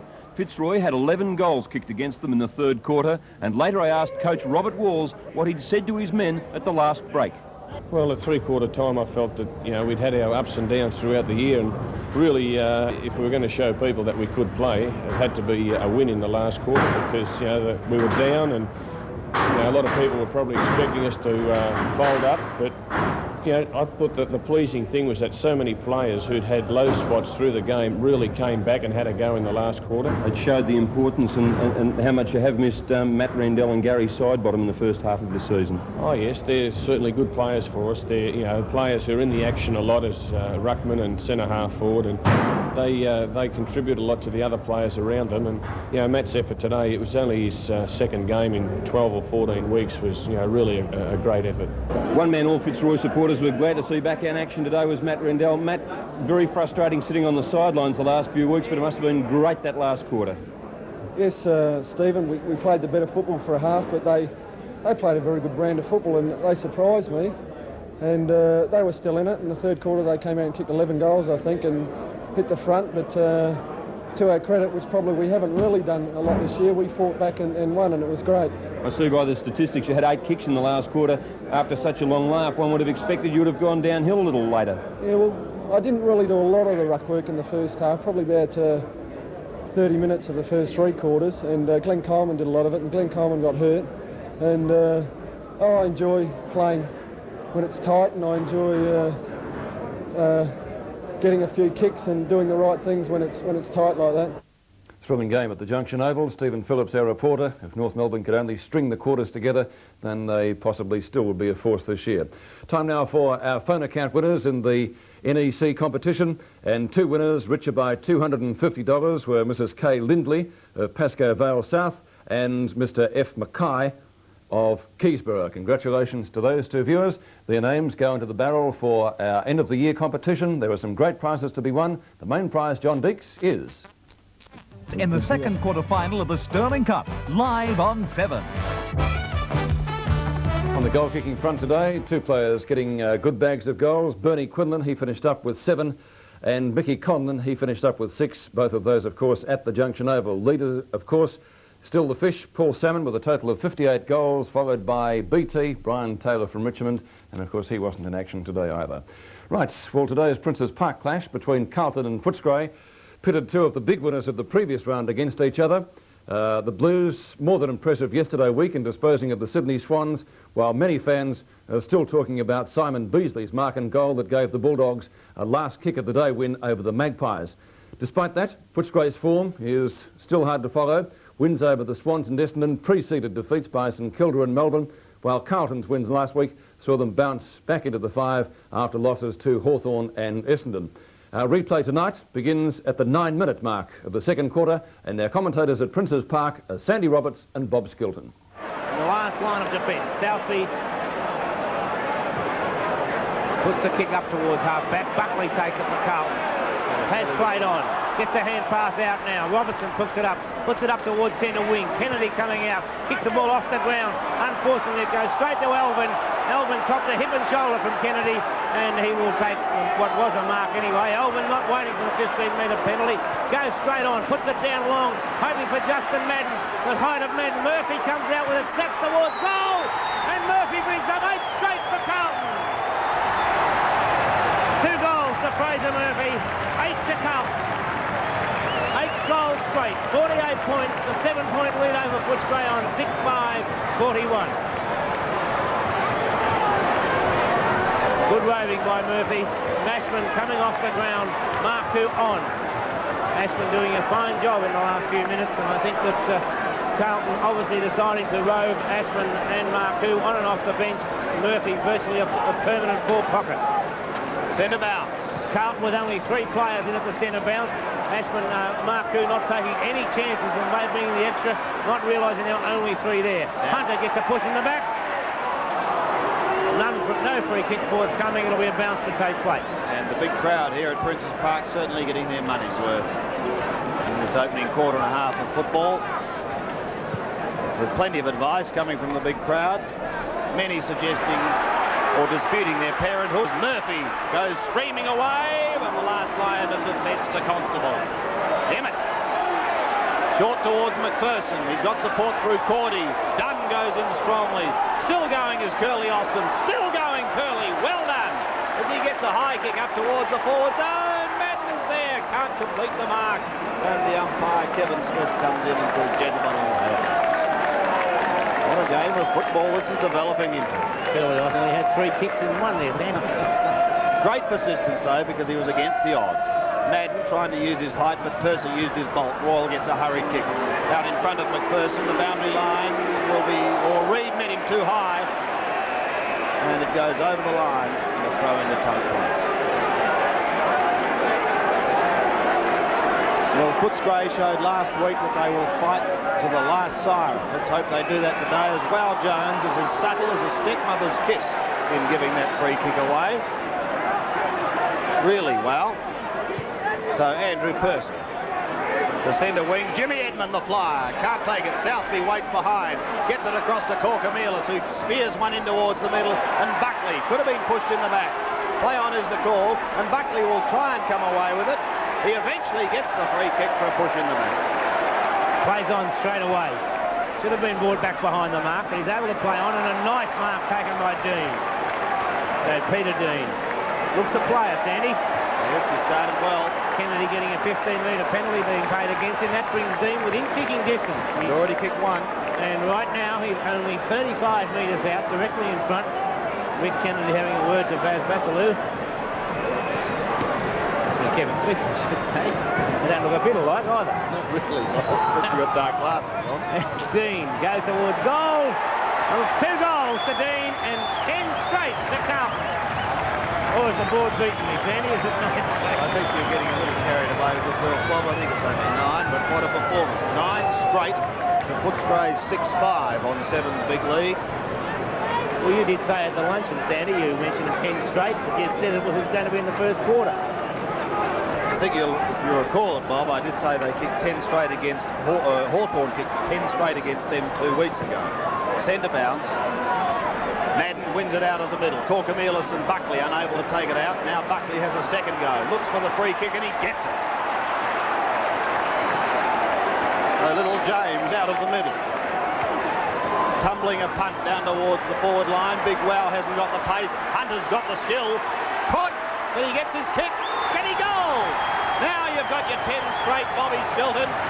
3 goals to Kenny Hunter and 10. 60 points plays 41 on a great game of football on Sevens Big League. 16 goals, 5 scored by both sides so far. 10 straight to the Blues. It's Ken Hunter, captain of Carlton today. And do you wonder whoever kicks the first behind for Carlton could be playing in the early game next week, though? I'm sure he'll be hooted by the crowd, Sandy, regardless of what happens. Centre bounce once again. Madden on the ball. Up against this man, Andrew Percy. Had a sensational rise in senior ranks when he came into the game in Victoria, his first year. Madden. Well, the galloping grasshopper couldn't get it away. Marcoux in trouble. Southby playing from behind. The umpire has seen fit to make it a Carlton free kick, and it's gone back to Alex Marcoux. Players running everywhere down in the Carlton forward line at the moment. Fisted away from Hunter. Waiting down is Curly Austin. He gets a bad bounce. He's a great survivor, this man, of VFL football. To the half-forward line, and a good mark taken in front this time by Cordy. This is Brian Cordy. To the outer side of the ground, Des English caught out of position on that occasion, and it gives the Dogs a chance through McPherson of going up towards Duper. He can goal from here. Duper steadies, goes too slow as he's caught by Corcomelis, but the umpire says, Sparrow, you can't push them in the back. So Bruce Duper, the veteran from St Kilda, will take his free kick from the half-forward line. He'll take his free kick from the half-forward line and the opportunity of posting the Dogs 7. What were you thinking then, Sandy? Here's the kick. And Duperuzal gets underneath a drop punt, puts it in towards the square and fisted through for one behind. They move to 6-6, trailing Carlton 10 straight on 7's big lead. So Bruce Dill puts the ball back into play, gets a lead from Bruce Reid. Reid out on his own is able to play on. A good piece of shepherding by English allows Reid to steady and drive the ball up towards centre of the ground. Hunter was up high, couldn't take the mark though. Meldon gets the hand pass towards Dean, overrun by Dean. Dean gets a push in the back though, a bad tackle against Kennedy. And so Peter Dean, too far out to score, I believe. Goes for the short pass, gets a lead from Jones. No mark taken, pumped away by Dunn, picked up by Egan. Egan's kick off the side of the boot, over the head of Austin. Austin now steadies, puts a left foot kick down towards Corcomelis in the forward area. Corcomelis got a bad bounce the first time. He's pushed over the line and tackled too high, according to the umpire. I think it would have been better to have a throw-in on that occasion and just let the play go on. But we find a free kick to be taken by Corcomelis. Corcomelis within distance, but of course from the boundary line, nothing's easy from there. Yet to put a goal on the board. Corcomelis. It's swinging back. Great kick. 11 straight to the Blues. Gee, that's incredible. 11 straight goals to Footscray, who've had 12 shots for 6 goals, 6. Great action coming your way on this Queen's Birthday long weekend on 7's big lead. We've seen a whole lot of champions in Australia on Rank Arena, Australia's favourite colour TV. John Bertrand knows that to be a champion, you need hard work and the right sort of backup. It's a mix of teamwork and top technology. Rank Arena are champions because for years they've had the experience and technology of NEC behind them. And now you'll find the NEC name right up there with Rank Arena, with new ideas like the high-resolution picture tube for superior contrast and colour. You know Rank Arena. Now get to know NEC. It's another way to say our favourite colour TV. We've got it all right here in New South Wales. Everything to do and see for you and me.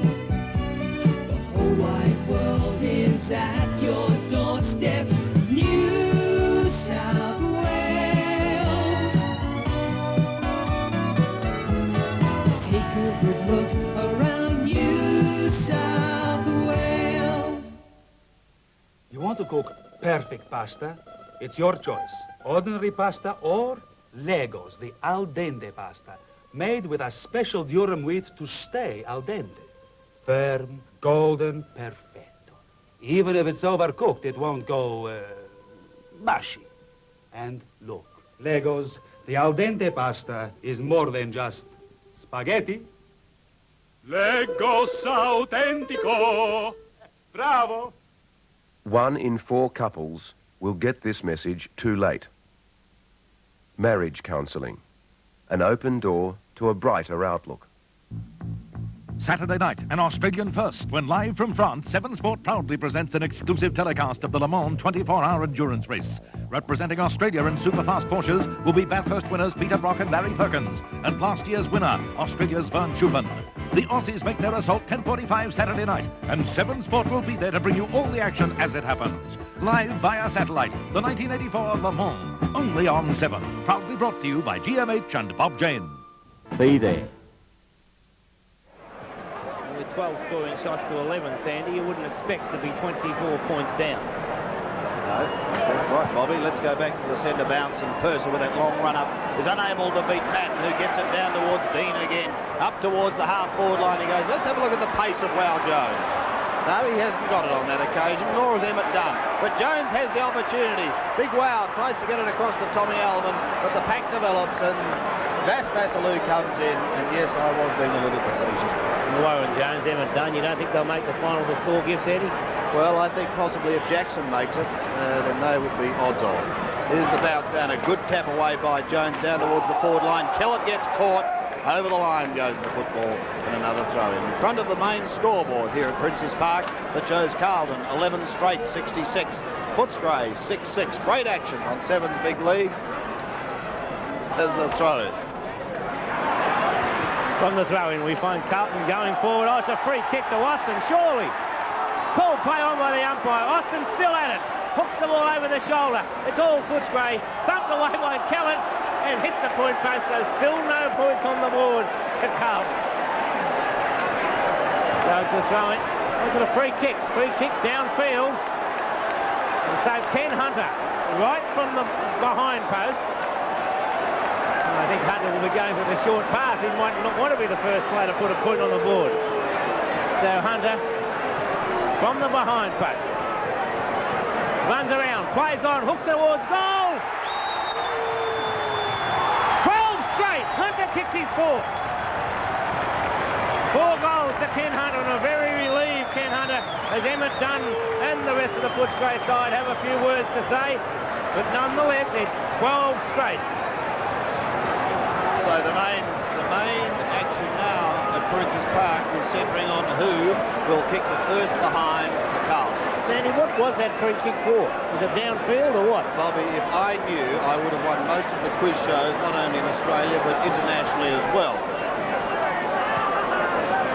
Here's the centre bounce, won by Madden, down towards the half-forward line once again. Kellett tries to stop the pack, does so, and enforces the bounce. Surely it couldn't have been for punching out of it deliberately. Now, here's a free kick. Corcomelis takes it across to Buckley. Buckley goes down to Jones, who's certainly got the athletic prowess of a Bison, but Hunter goes. 13 straight. 5 to Kenny Hunter, and when is it going to stop from Carlton? 13 straight to 6-6 on Sevens Big League. What a game. You're right, Sandy. Hunter should be on the half-back line. Dear. The crowd here really getting their money's worth. Centre bounce once again into the Blues down towards the half-forward line. Only to see Egan stem the tide. Well, the Dogs have got to do something. Out wide towards Duperuzal at centre wing. It goes past Marcoux. Doesn't get past Southby. Across to Curly Austin. He hurriedly gets his left foot kick down towards Meldrum, who's forced onto the defensive with a punch towards the boundary line. Egan is there. Still kept in play. Meldrum is there also. Tries to spoon it backwards to Fraser Murphy. But Vascasalou says, gentlemen, let's have a bounce. 78 to 42. 36 points, the margin in favour of Carlton as Madden grabs it, loses possession, picked up by Duperuzal, a quick hand pass to Steve McPherson. McPherson's kick up towards half-forward. Kennedy now on the half-forward line, takes the mark, thought about the hand pass to Edmund, now puts a long kick down, hoping for Beasley, punched away there by Gould, knocked on by Southby, back towards Gould again, but a free kick has been found. It'll come back and will be taken by Alan Edwards. And listen to the ironical cheers of the Footscray fans. Edwards within kicking distance. He's only 25 metres out from goal. No angle of note. He's got almost the whole goal open. Umpire Kevin Smith indicating that he's got to move around a little bit. Come around, Alan. And Bobby, if statistics ring true, then Carlton will finish this match kicking 26 goals north. But I would doubt very much whether that will happen as Butch Edwards fires away. He makes no mistake, and a much-needed goal goes on the boards for the Dogs. There's 7. First for the quarter, Sandy. Yes, they've contributed 1 goal 3 this term, while Carlton, on the other hand, have kicked 7 goals straight. Great action coming your way on Sevens Big League. Needless to say, a badly needed goal. Carlton have kicked 7 straight for this term.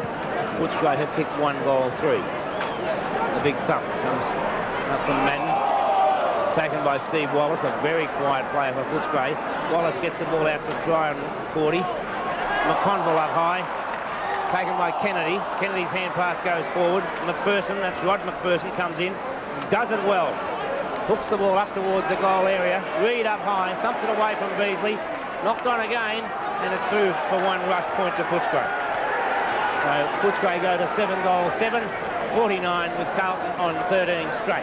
Bruce Gould to bring the ball back into play, going out of sight of the ground. Madden the target. been very quiet, but he's got a ton of support. This is Southby hooking the ball up towards the half-forward line. Dean up for 4 acceptances. Cordy waiting down to Footscray, trying to get it out towards Kellett, who was put to the ground. And Kevin Smith says, gentlemen, I'll come in for a bounce.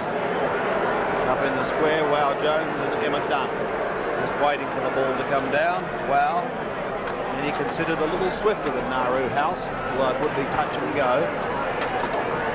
Here's the bounce. Hunter takes it out of there, goes with the left foot down to Wow. Now let's have a look at his pace. Fraser Murphy's too quick for the maul. Can he get the handball across to Meldrum? He does so now, but he's under plenty of pressure. Tries to push it out towards Tommy Alvin. Meldrum does it on his own. There's goal number 14. 14 in a row, and it's unbelievable action here at Princes Park. 14 straight, 84 to Footscray's similar number of shots, 7-7, 49. Well, great second quarter by Carlton. That was the quarter in which they won the match. They led by 37 points at half-time and 34 at the finish. The Bulldogs going goal for goal with them after that, but the damage had been done. Major goal kickers for Carlton. Hunter finished up with 8 and Meldrum 3, and for Footscray, Simon Beasley got 6 goals. Stats on the match: the Blues had 4 more kicks and marks, 25 more handballs and 21 more hit-outs. Footy bet and the... Thank you very much, Peter. Well, the Swans have got a rather depleted lineup from last Saturday's team.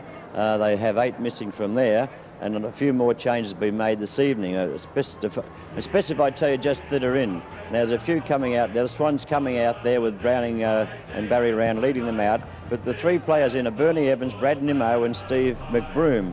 David Murphy from Wagga is playing his first senior game for the Swans, and I didn't mean Brad Nimmo. I mentioned him before. He is ex-Coburg, ex-North Melbourne, ex-Essendon, and playing his first game for the Swans this evening.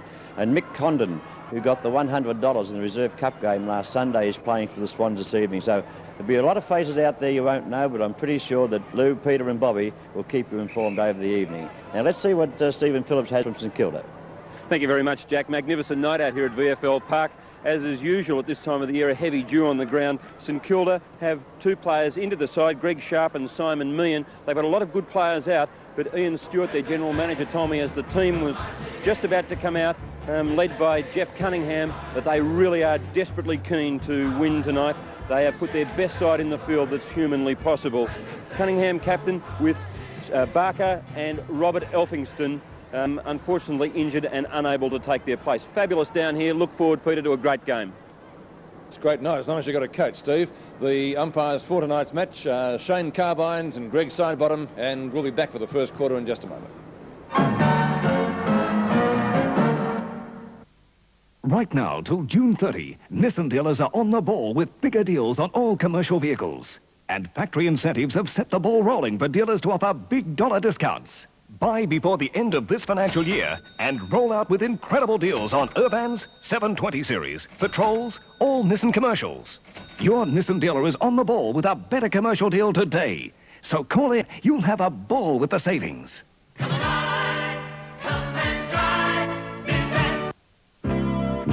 But no matter how far or how wide I roam, I still call Australia. I still call Australia. I still call Australia home. From National. Only Westpac brings you Advantage Saver, the savings account that gives you all the advantages of the world's first national electronic banking system. Advantages like access to your money at more times and in more places, high interest, automatic payment of your regular bills, and it gives you the card. Advantage Saver, the savings account from Westpac, the bank. Right, we're just about set for the first quarter. Bob Skilton, any detectable changes? How have they lined up? Well, the Swans, of course, have lined up with Barry Round in the first ruck. Round, I think, would be looking forward, although he doesn't like playing in the night football, looking forward to having a good run on the ball, because most of the work this year has been done by Stephen Torbett. Danaher, of course, at full back on Lockett, and that's a duel that we'll be waiting to really see. Lockett, one of the finds of last year, and gone on with it this year. First quarter of the second quarter final from VFL Park. It's a cool night, no wind. We should see a pretty good game, I think. Barry round, thumps it downfield some 35 to 40 metres. It's at half forward and picked up by Morwood. He's gone for a short pass across towards the point of the square. Rhys Jones coming in beautifully for the Swans, shoots out the hand pass up to half forward. A chance for Davis onto the right foot. He kicked, I think it was 3 or 4 in an earlier night game here at VFL Park. The ball tapped towards the boundary line. A chance down there for Tomei to pick the ball up, which he does. And Lane takes the mark, decides to play on from back pocket right up towards centre wing. Good kick by Lane into no man's territory out there. Chance for Jenkin. Down goes one of the Swans players with a push in the back, and that's Billy Picken. He'll come up with the free. He'll be very keen to make amends because Bill's form has been down in the last couple of weeks. Picken's kick down towards centre half forward for the Swans. Chance for Rogers. A little bit slow to get rid of the ball. Finally picked up by Fashini. Fashini's kick up towards centre wing, and the mark is taken down there by Witzel. Could be a free kick downfield, and the free for St Kilda will be taken by Grant.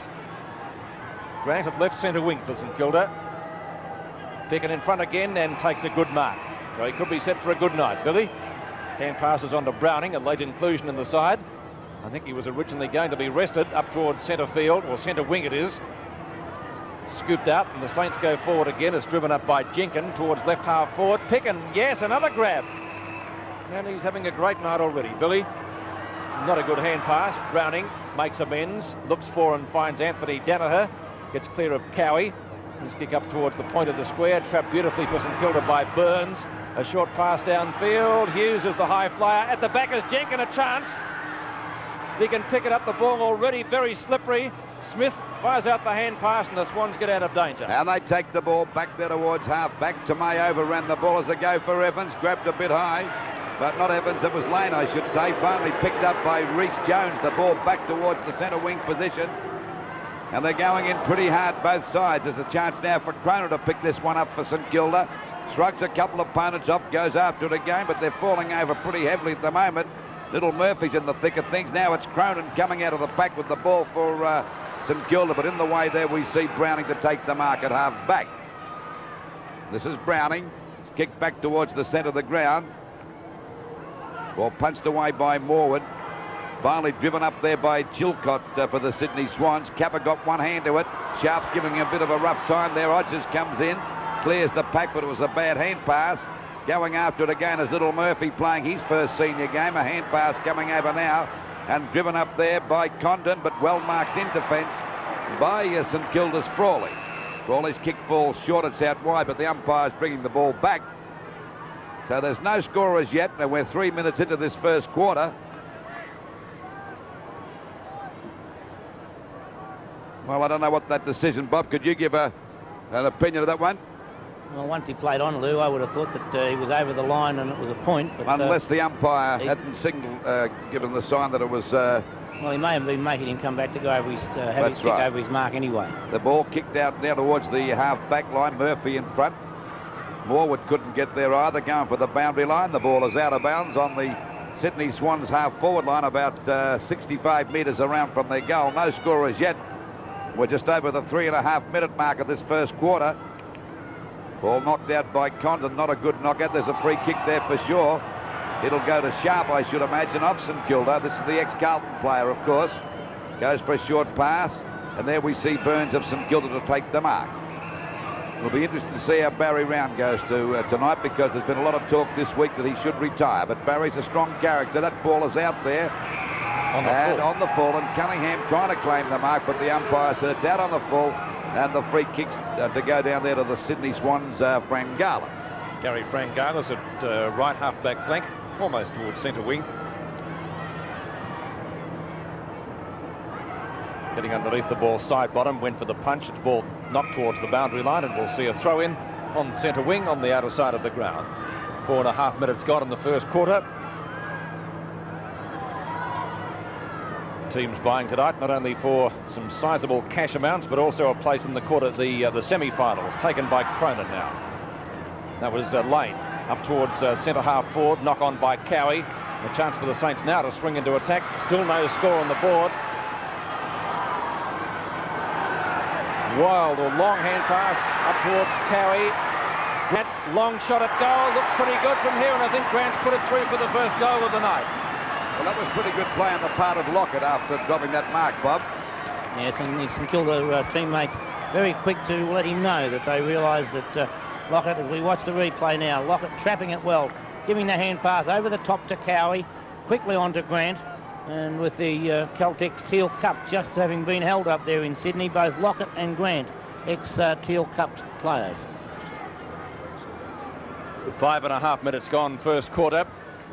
The Saints getting the first goal on the board. Knocked away by Sidebottom on this occasion, follows it up well himself, but still no team can get it out of the centre. The umpire has decided on a bounce, and that will take place only about 3 or 4 metres from the circle itself. Big crowd of players around the ball now. Sidebottom doing the ruck against Barry Round. Round comes in, wins that one. He's won 2 out of the 3. Picked up by Lane. Lane's kick is short down towards centre half forward. Browning a little bit late on the scene. The ball tapped wide of him. Chance for Jenkin. Hot in pursuit is Hughes. Good tackle. The Saints swing into attack again. It is taken down there by Foyster. Up towards full forward. Chance for Lockett. Umpire has found a free kick. It's going to the Swans, and it'll be taken by Browning. Browning goes for a short kick. It's wide. Picken coming in to meet this one. Can't pick it up at the moment. Gets it back now towards Smith. Smith taps the ball on out towards